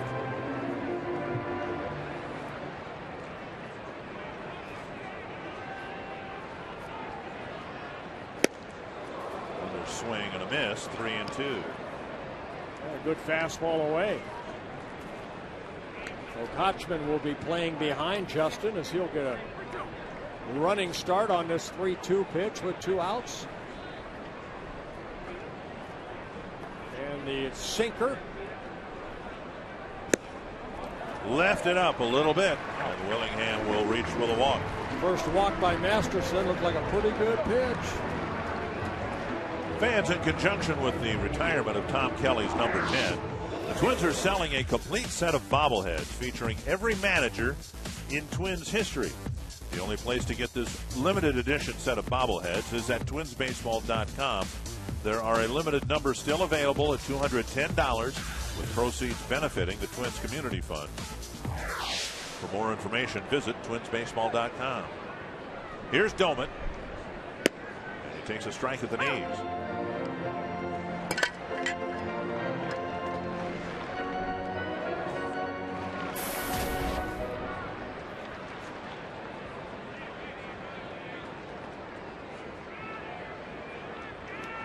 One strike to Ryan Doman. Tap foul, 2 strikes.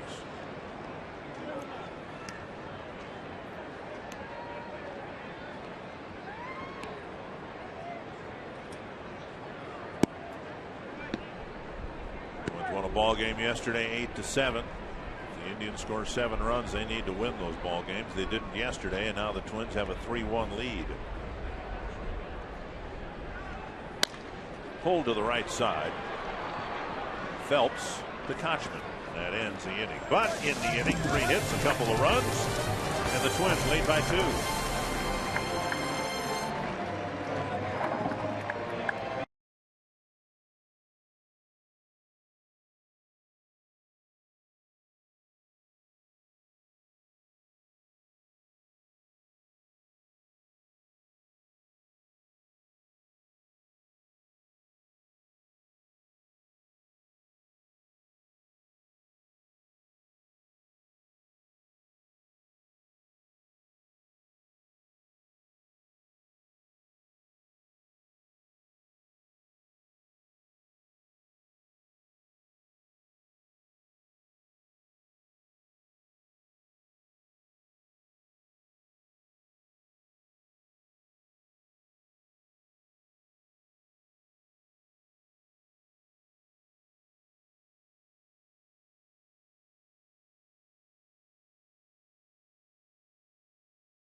Good pitcher's duel here tonight. Doduno has pitched 6 very good innings. Another quality start.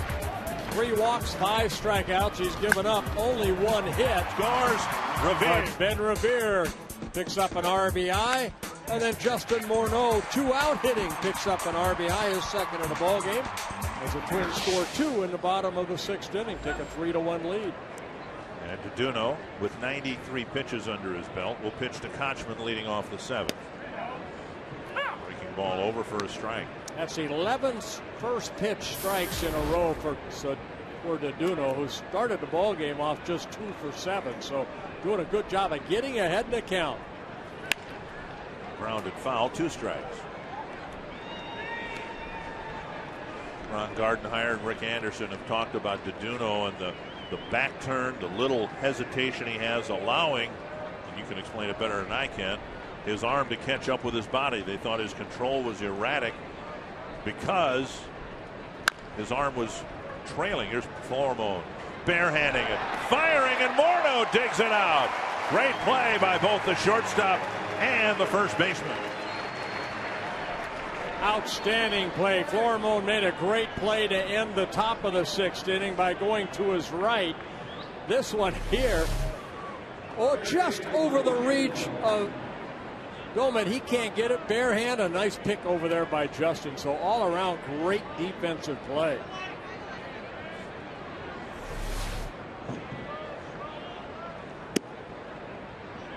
All right, fans see that and they go, wow, maybe we have found our shortstop. What do you think? Well, let's give it some time, but he's been very impressive. Up and away, 2-0. He plays with a little bit of a flair, you know. I mean, he makes some plays we haven't seen made around here for a while. Driven to right. Does it have enough loft? Yes. Chisenhall lines one just over the limestone front of the overhang, and it's a 3-2 ball game. A line drive home run, not on a bad pitch. It looked like it was down, and Chisenhall golfed it out. That ball got out of here in a hurry. You're hoping that it would hit off the limestone. Ball down. Chisenhall in his first game since June. It's a line drive home run. His 4th home run of the year. Cord Phelps will bat. And first pitch fastball and strike 1. That home run allowed by Doduno, just his 7th, this being his 12th start. In over 70 innings now. And another breaking pitch tapped foul, 0-2.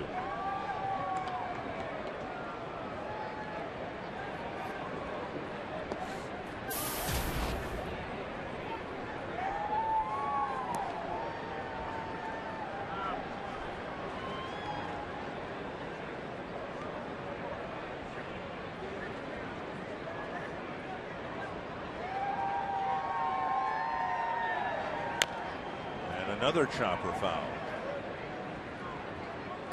102 pitches and exactly a 2-to-1 strike to ball ratio. Tyler Robertson starting to loosen up. The most pitches Doduno has thrown in a ball game so far this year, 105. That against the Indians in that 7-inning 2-hit performance. In the dirt, 1-2.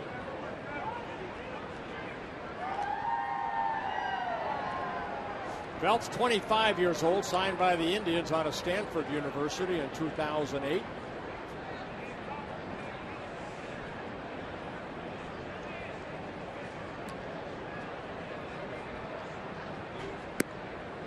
Breaking pitch off the plate, 2-2.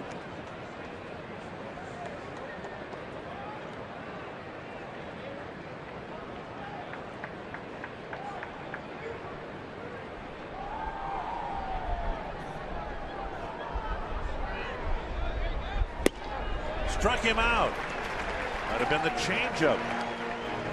And out number 2, second time that Phelps has gone down on strike. And strikeout number 6 for Doduno. Time now for the CenturyLink high-speed pitch. Both these guys getting that fastball up there. Masterson at 97, Deduno at 94. Here's Lillibridge, a fly to right and a strikeout.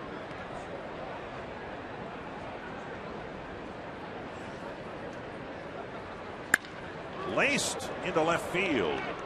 Lillibridge with a sharp single to left with 2 outs in the 7th. Only the third hit allowed. That's the curveball that stayed up a little bit.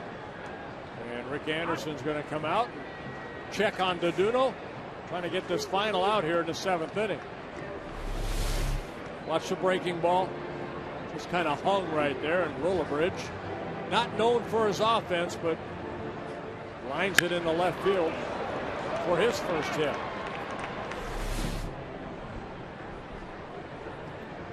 Got a smile out of Deduno. It's been our pleasure, I know yours too, to talk with Deduno, and fans don't know much about him. What a pleasant young man. I'll say young at age 29, but he very polite. Couldn't be more polite. The All-Star Game Target Field might be a couple of years off, but the next few months are important if you want to ensure tickets to the festivities in July of 2014. If you're a season ticket holder and renew for next year or 2014, or purchase season tickets now for 2013 and 2014, you'll establish priority for All-Star Game tickets. The best bet is to call 833 Twins. Talk to a season ticket rep about how you can be part of the Twins season ticket family.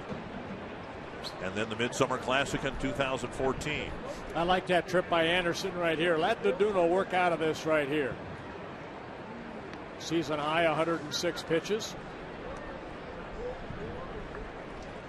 Lillibridge, good speed at first. I'm sure Rick Anderson, keep an eye on him. 11 stolen bases in 13 attempts.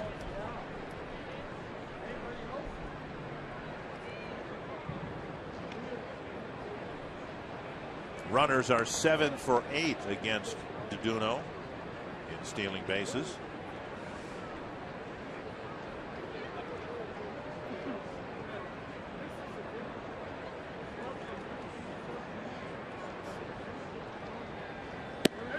On the outside corner. Good fastball at 90 miles an hour. Good location.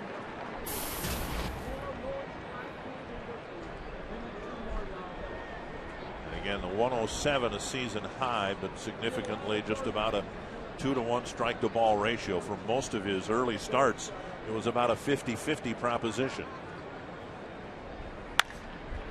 Tapper and Casilla will go to the bag. 7 very good innings tonight for Samuel Deduno.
Get a freshly brewed cup of premium roast coffee from McDonald's. Any size is just $1. And by AT&T, the nation's largest 4G network.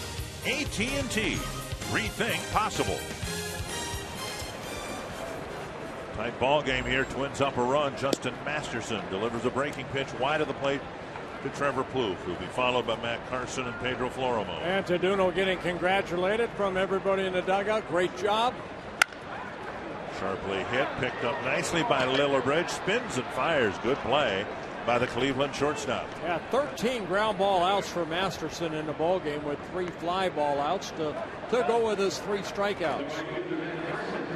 One down in the 7th. Here's Carson, a strikeout and a ground ball to first.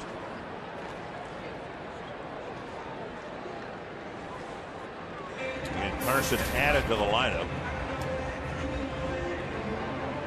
when the Twins had to scratch their regular center fielder, or right fielder rather, Chris Parmalee. Got a little bit of a groin strain. Parmalee smiling because he knows he's just day to day. Check swing. Foul. You should be smiling too. I am. Check swing and a foul. 2 quick strikes to Carson. Where Taduno sailed over 100 pitches to get through the 7th inning. This is just the 77th pitch from Masterson. And a dribbler. Masterson with a great fielding play. Got the foot back on the bag, but Kochman didn't get it back on in time, and Carson will reach on an infield hit. Oh, good hustle by Carson, who has good speed. Kind of a swinging bunt. And Masterson getting off that mound. He's the only one that really had a play with Chisenhall playing back. So Masterson has to glove it and then try to throw. The throw is high. Yep. And Carson will get an infield base hit. See Kochman. Good play. Good call. Yep. Carson getting his foot on the bag before Kochman could come down. Here's Florimone, tripled off the fence and left his last time up. Carson goes right away, and Florimone flares it foul. You mentioned it. Carson's got some speed. He hasn't picked up a steal for the Twins yet. That's one of the things Gene Glenn liked about him in Rochester, was he could run the bases well. There's Gene Glenn, Waseca, Minnesota native. This one driven to the gap, slicing away from Brantley. He won't get it. Another extra base hit for Florimone. Carson around third. They're waving him in. And Pedro Florimone drives in a run with his 2nd extra base hit of the game.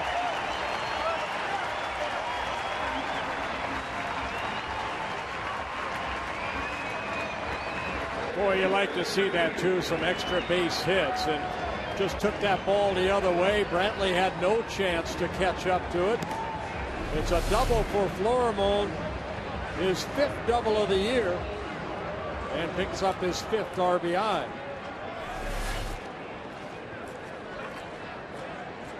And the Twins get the run back, now lead by 2 again. And here is Ben Revere. Singled in a run his last time up.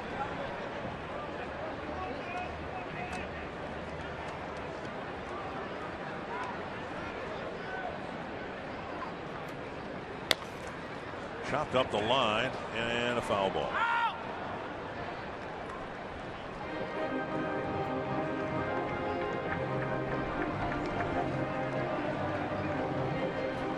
Masterson's had 3 1-2-3 innings. Twins didn't get their first hit until Alexi Casilla hit a smash against Masterson's leg, leading off the 4th.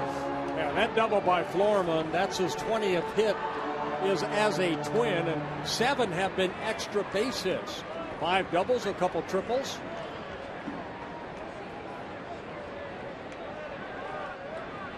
One strike to Revere. Another dribbler up the line, foul. Masterson, 27 years old. This is his 4th season with the Indians. Scott Main, one of the 5 lefties in that bullpen, starting to loosen up.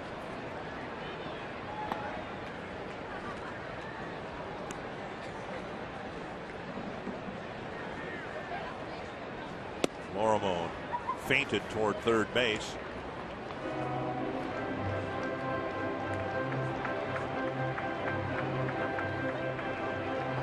For Masterson, born in Jamaica, he was the first-born pitcher to ever pitch at the major league level.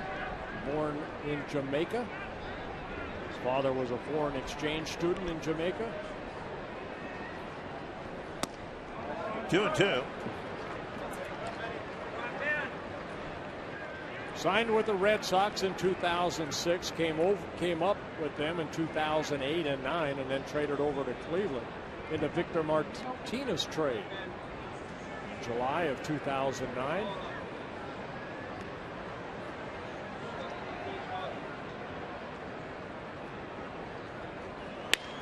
Revere drives it foul. Big series in Chicago. Rick Porcello taking a shutout into the 6th, but now the White Sox are threatening. Johnny Peralta with the only run batted in that game. Twins trying to make this 4-game series go 3-1 in their favor, and if that 4-game series goes 3-1, it'll be a big Florimone hit by the pitch right in the back of the helmet. Florimone hit in the back of the head by the pickoff throw. Well, earlier in the ball game, we saw Chu get hit in the back of the head on a throw to first base, and this one here, Florimone, as you dive back, I don't know if that helmet helped him at all in this play. And it looked like it got him below the edge of the helmet. Dave Promer, the trainer, Steve Little, the third base coach. I see a little bridge, a little daylight, and then the throw right back of the head. It's Tony Leo out there, not Dave Promer. I beg your pardon. Yep, Tony.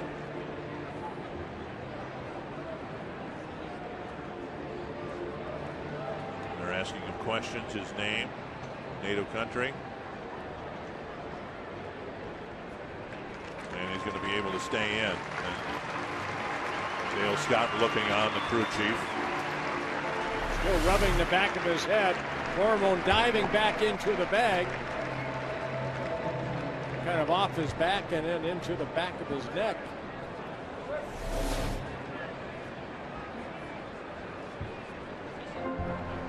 Alex Rios with a 3-run home run for Chicago, followed by another home run by A.J. Pierzynski, and just like that, the White Sox have a 4-1 lead.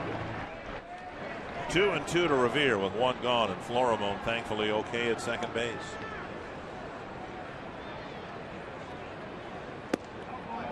Three and 2. We were saying if the Tigers take that series 3-1, the division's tied. If the White Sox take it 3-1, that'll be a 4-game lead for Chicago.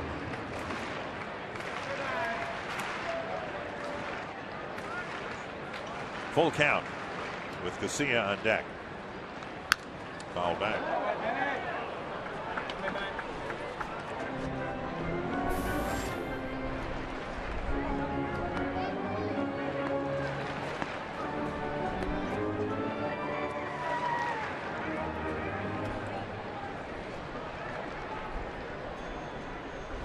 Full count to Revere.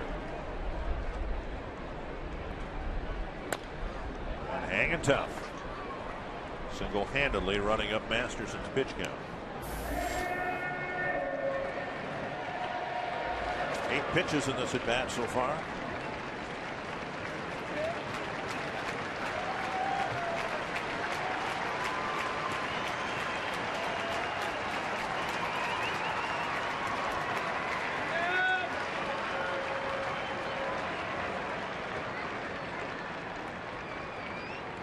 Pulled to the right side. Kochman with a nice stop.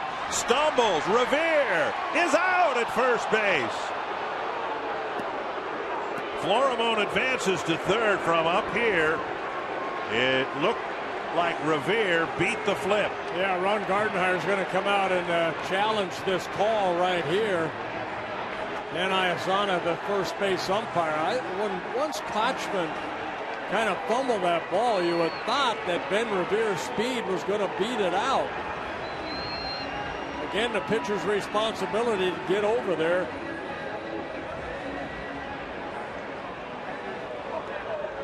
Take a look at it right here. Kochman going into the hole, making a nice play. Masterson's job, get over there. And right there, a little bit of a flip. Boy. Bang, bang play. We'll take another look at it. That was a bang play. Yes, it was. So close play. Out number 2, and now Casilla will try to bring home Florimon.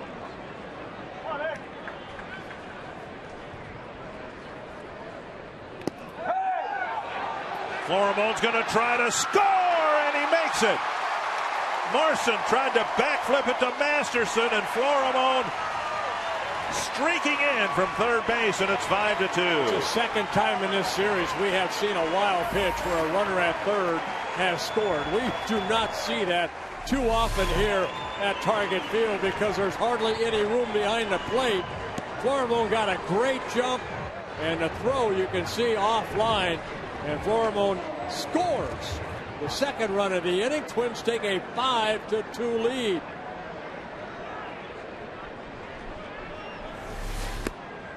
Down and in, so Florimon has had a huge impact in this game. He's made a couple of nice plays in the field. He has the only 2 Twins extra base hits in the game, and he scored 2 runs. A wild pitch will be charged to Masterson to allow Florimon to score. For Masterson, that's his 12th wild pitch of the year. 2-1.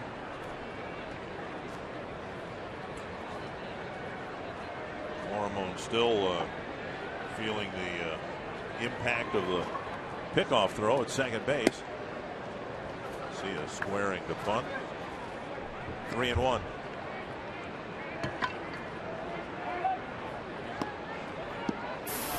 Every time the Indians have scored a run, the Twins have answered in the bottom of the inning with a 2 spot. And I think that's a season, that's the type of season that Masterson's having. You know, I mean, high ERA, 11-12. Yes, he has not had a lot of run support. He's received an average of 3.48 runs of support over 9 innings. That's the lowest in the American League. Casilla takes a walk, and we'll see whether Maniacta makes a move here. Second walk for Masterson in the ball game. It'll be the end of the night for Justin Masterson. And within this game, I think we've seen both the best and the worst of Justin Masterson. Yeah, 5 outstanding innings. He allowed just the run in the 4th inning on a sacrifice fly, and then the last couple, Twins have been able to get 5 hits and 4 runs off of them.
Thursday from noon to 3.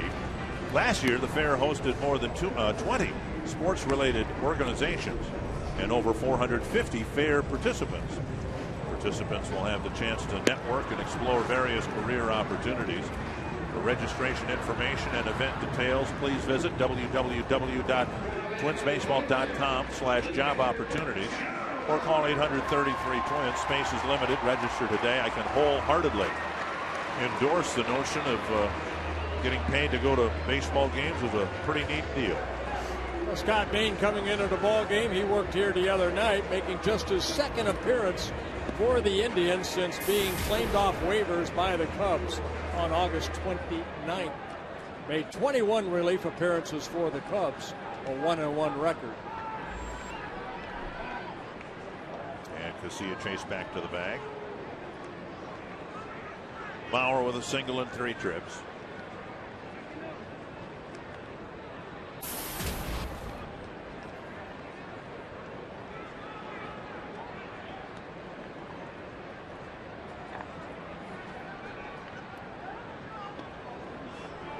Bain worked 2/3 of an inning here on Saturday night. He threw 18 pitches, 11 for strikes. But we saw it was a pretty good fastball, big slider, hard slider.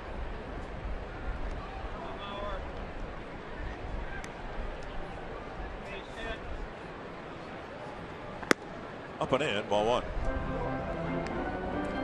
Two teams have 3 games left in Cleveland after tonight, the next road trip.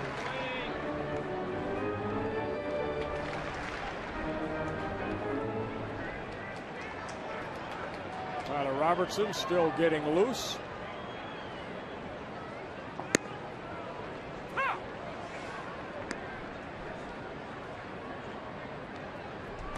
Twins have already won the season series with Kansas City, and if they can win tonight, they will have won the season series with Cleveland. The only team that's really given the Twins trouble, the first place White Sox within the division, 4-11.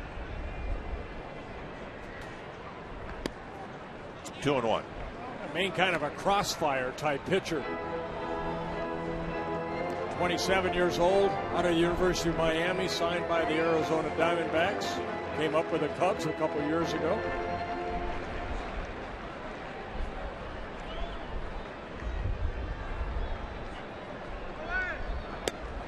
Casilla steals second easily. See, there's some of that percentage that we were talking about earlier with, you know, Lou Marson throwing about 10% of base runners. I mean, Casilla, he had a tremendous jump off of the pitcher, Scott Bain. Take a look at the jump that he had right there. And Marson, even though his throw was a bad throw, Casilla stole that off the pitcher. So Casilla gets in the scoring position, his 17th stolen base in 18 attempts. 3-1 to Mauer.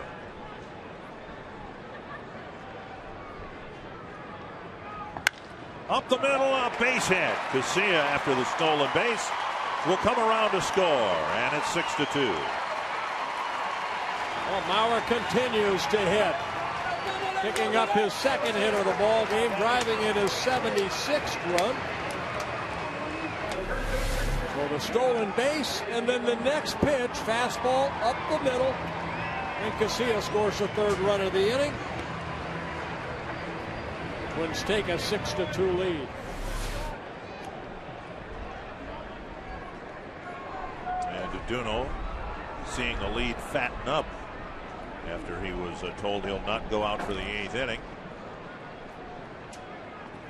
Swing and a miss by Morneau. You're looking at a guy, Duno, who is in pretty good position now to go to 6-3 with an ERA of about 3.5 in his 12 starts.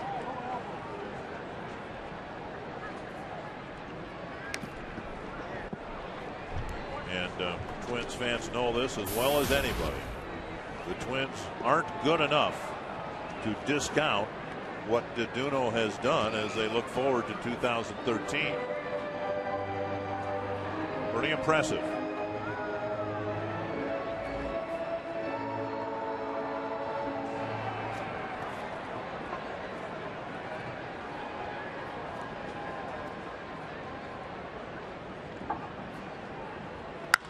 Popped up. Short left field. Kanzler coming in. And that'll end the inning. Good inning again for the Twins, though, as they tack on 3 more.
Tomorrow night is another Twitter Tuesday here on Fox Sports North, and our guest will be pitcher Cole DeVries.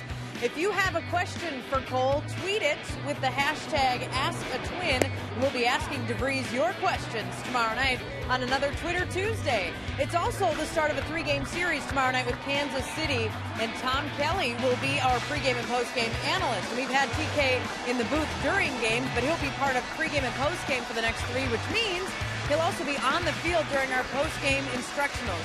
And Dick and Bert, people talk so much about how well TK teaches the game. I would expect we might learn a thing or two from this guy over the next 3 nights. Right. Oh, my. We'll look forward to that. Tyler Robertson coming to the ballgame in relief at the Duno. Robertson making his 32nd relief appearance. His second appearance in this series. He worked on Friday night, 1 inning of relief. First man he'll face, Shin-Soo Choo, then Michael Brantley and Carlos Santana. Strike 1.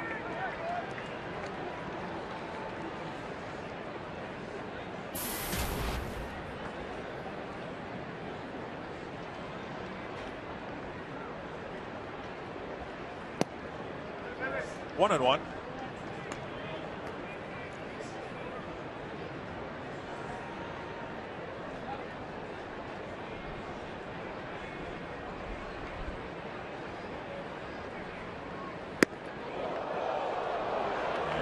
Choo scrambles to get out of the way from up here. Looked like that pitch was high, but right over the inside corner of the plate. Well, everybody knows Robertson has a very good slider.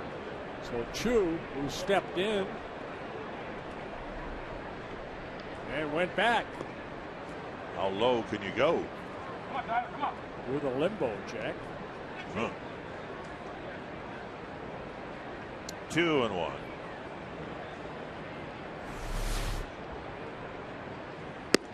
And a belt high strike with a fastball.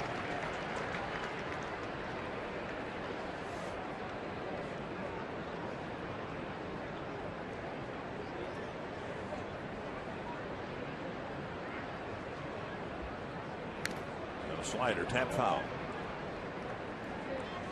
Choo, 30 years old, from South Korea, in his 7th season with the Indians. Came up with the Marlins in 2005. Kyle Waldrop warming up. Frank Herman warming up for Cleveland. Back to Robertson.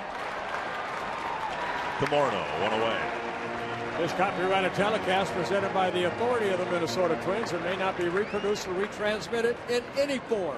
And the accounts and descriptions of this game may not be disseminated without the express written consent of the Minnesota Twins, LLC. One down, Michael Brantley will bat. Brantley got the first Cleveland hit. They've only got 3, but he got the first one with 1 out and 1 out in the 6th against Samuel DeDuno. Sharp grounder up the middle, and he takes strike 1.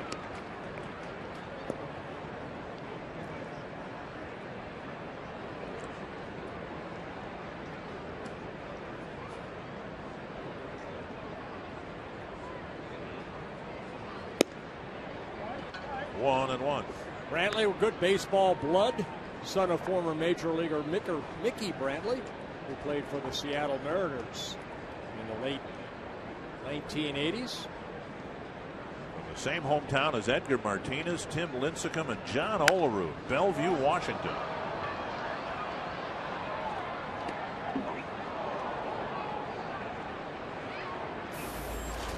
One and two.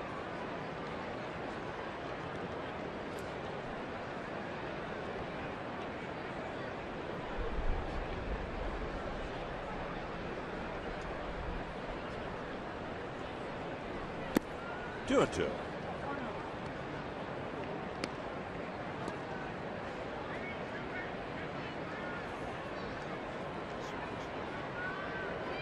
Oakland has an early lead on the Angels, 1-0.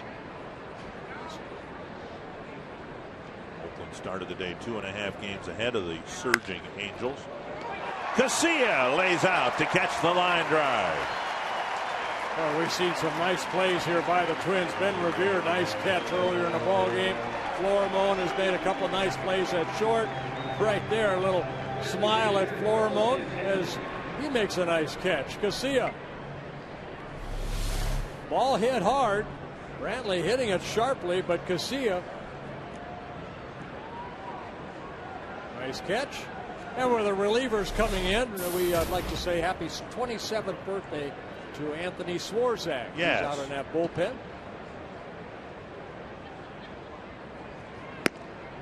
Breaking ball, a called strike. There's Anthony celebrating number 27. Twins hope to give him his birthday off.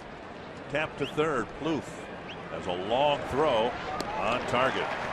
Stretch at the other end by Morneau, and Robertson has a 1-2-3 8th inning.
Twins lead starting the bottom of the 8th inning at Target Field, and immediately after the game we will bring you Twins Live presented by CenturyLink, and tonight we will look at a great game from the shortstop Pedro Florimone tonight. All around he's been very good defensively, also offensively at the plate and on the base paths.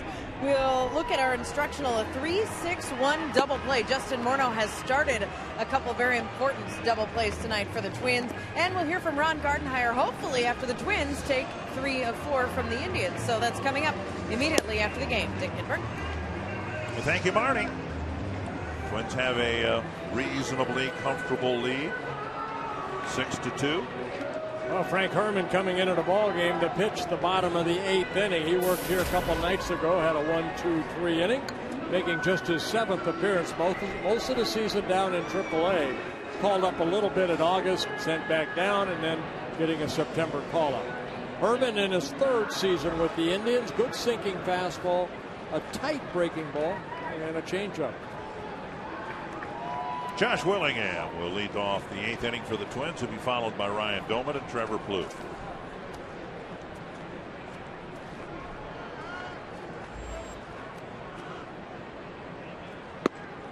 Pitch is up, ball 1.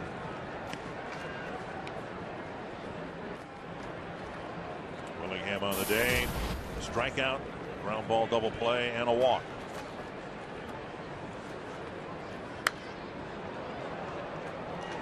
Big swing by Willingham, the only kind he knows how to make. And a foul to the net.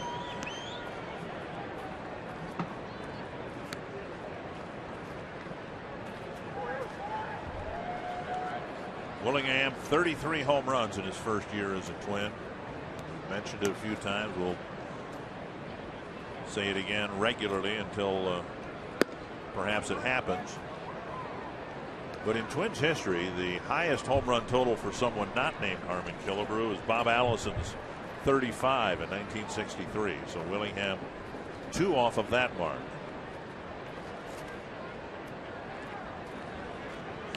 Two and one.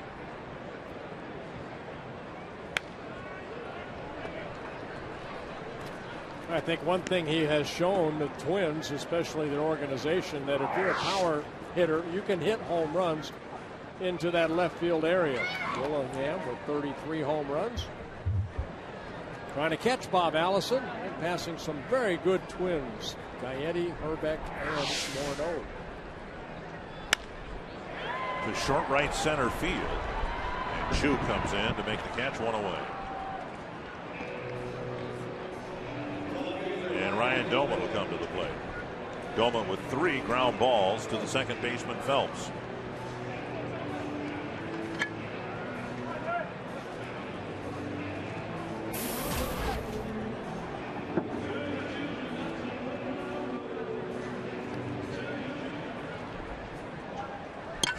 Twins getting a run in the 4th, a couple in the 2nd, 3 or in the 6th rather, and 3 in the 7th.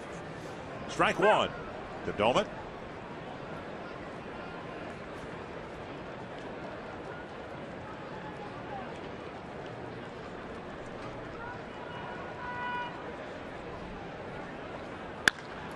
Deep to center field. This ball's tagged. This ball's gone. Doman hits his 16th of the year to straightaway center field.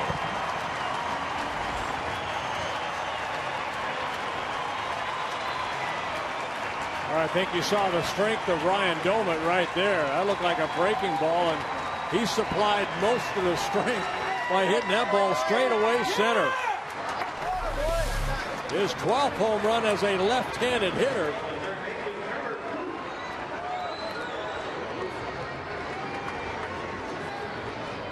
And the Twins take a 7-2 lead.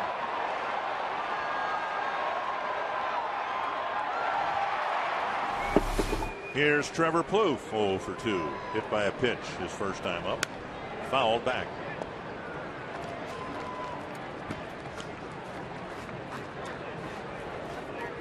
That man is strong. Yes, he is.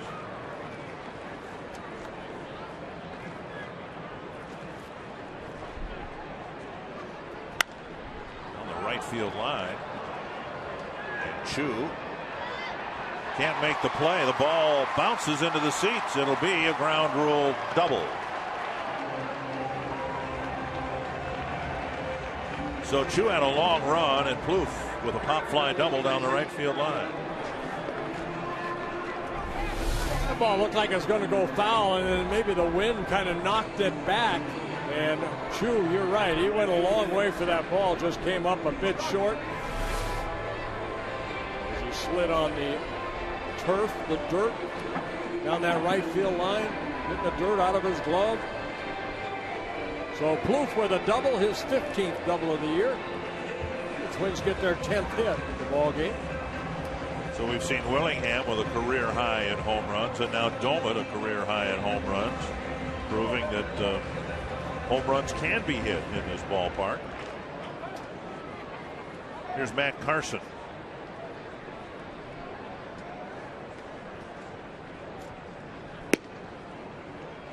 Strike one.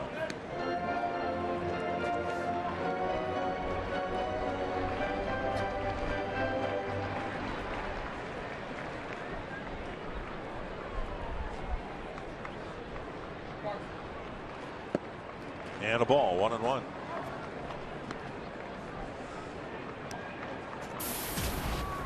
For Domet, that's his 6th home run here at Target Field this year. And the 16 he has hit.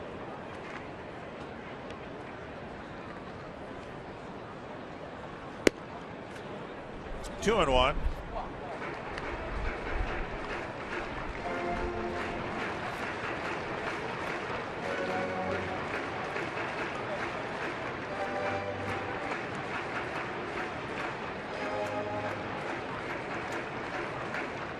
Adding runs on here. A 2-run 6th, a 3-run 7th, one so far here in the 8th.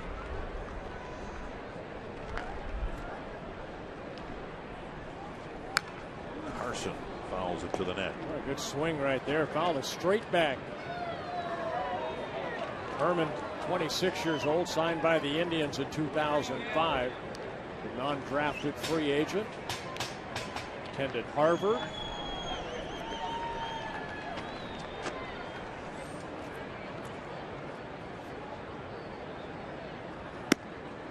Full count. Florimone on deck.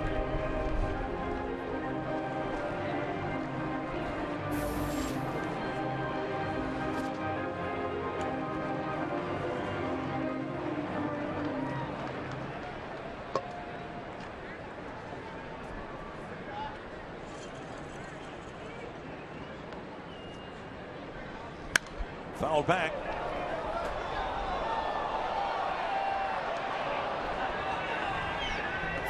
Still 3-2.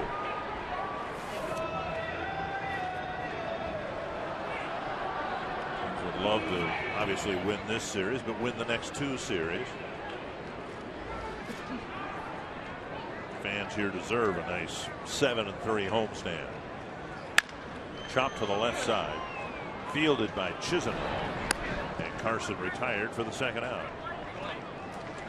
I'll bring up Pedro Florimone, who has provided our Jimmy John's delivery of the game. Triple for Florimone, that coming in the 6th inning. And then he scored, and then the RBI double in the 3-run 7th inning. Not only offensively, we've seen Florimone make a couple very nice defensive plays. Barehanding this one.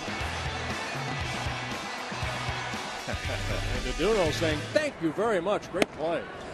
So Florimone, who already has a triple and a double, hoping to get his 3rd hit of the game. A good series, 5 for 15. The average up to 270.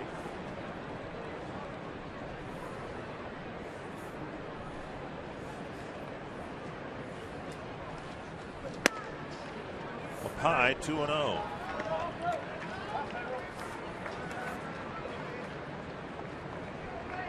Florimone, provided he plays as frequently as he has since his call-up, will figure to finish with about 150 at-bats. Sliced foul, 2-1.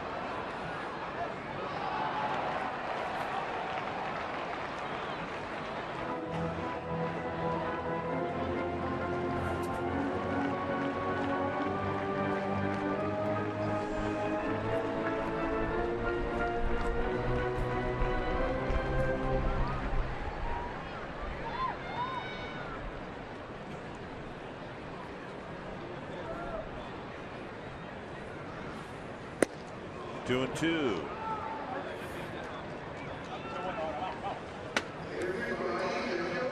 Florimone strike out 14 times, draws 7 walks, steal a couple of bases.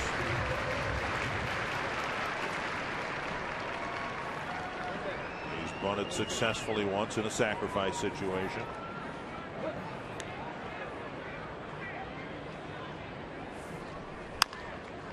Chopper, we'll see if he can beat this out. Very close play. Florimone retired. Twins add another run in the 8th on Ryan Domit's career high 16th home run of the season.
Thumbs up, everything's okay. Farmers Insurance report card and a couple of natives of the Dominican Republic starring here tonight.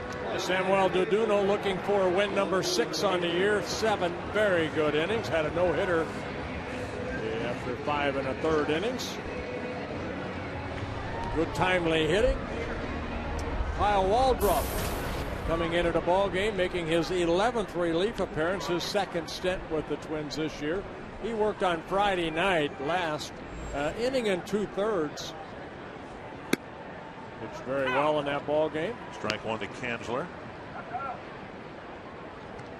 And Mastroianni taking over for Domit in left field as a defensive replacement.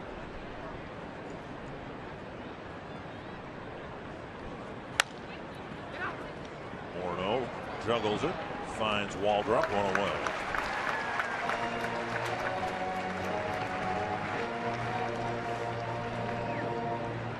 One quick out here in the 9th, and then now Casey Kochman. I know in the instructional we're going to do the 3-6-1 double play, and we've really seen that a lot here tonight, where the pitchers had to get over there. Duduno's had to do it 2 or 3 times. Justin's made a couple very nice plays to get the foresight at second base. Justin Masterson had to do it a couple times. Right. And then Waldrop had to do it right there, get over there. Something that Tom Kelly talks about on field 6, the Tom Kelly field now. That's right. In Fort Myers, Florida. Little PFP, pitchers fielding practice.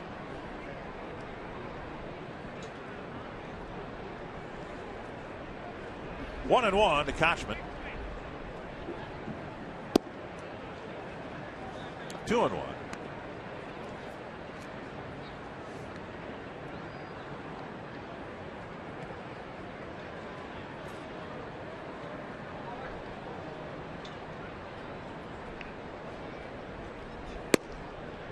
called strike 2 and 2. Yeah, good fastball there.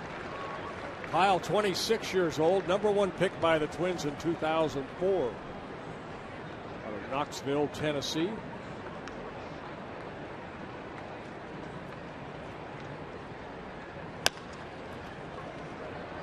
A play for Casilla, but he makes it falling down.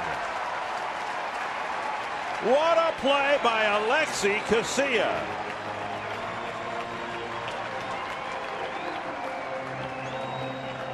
I see that play every time I think of Nick Punto when he did that.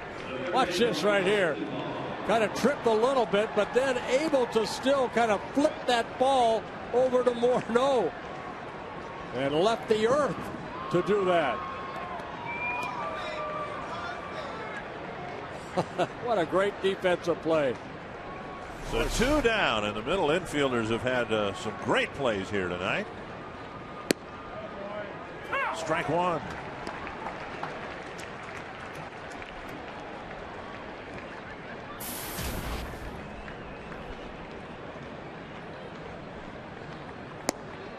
One and one.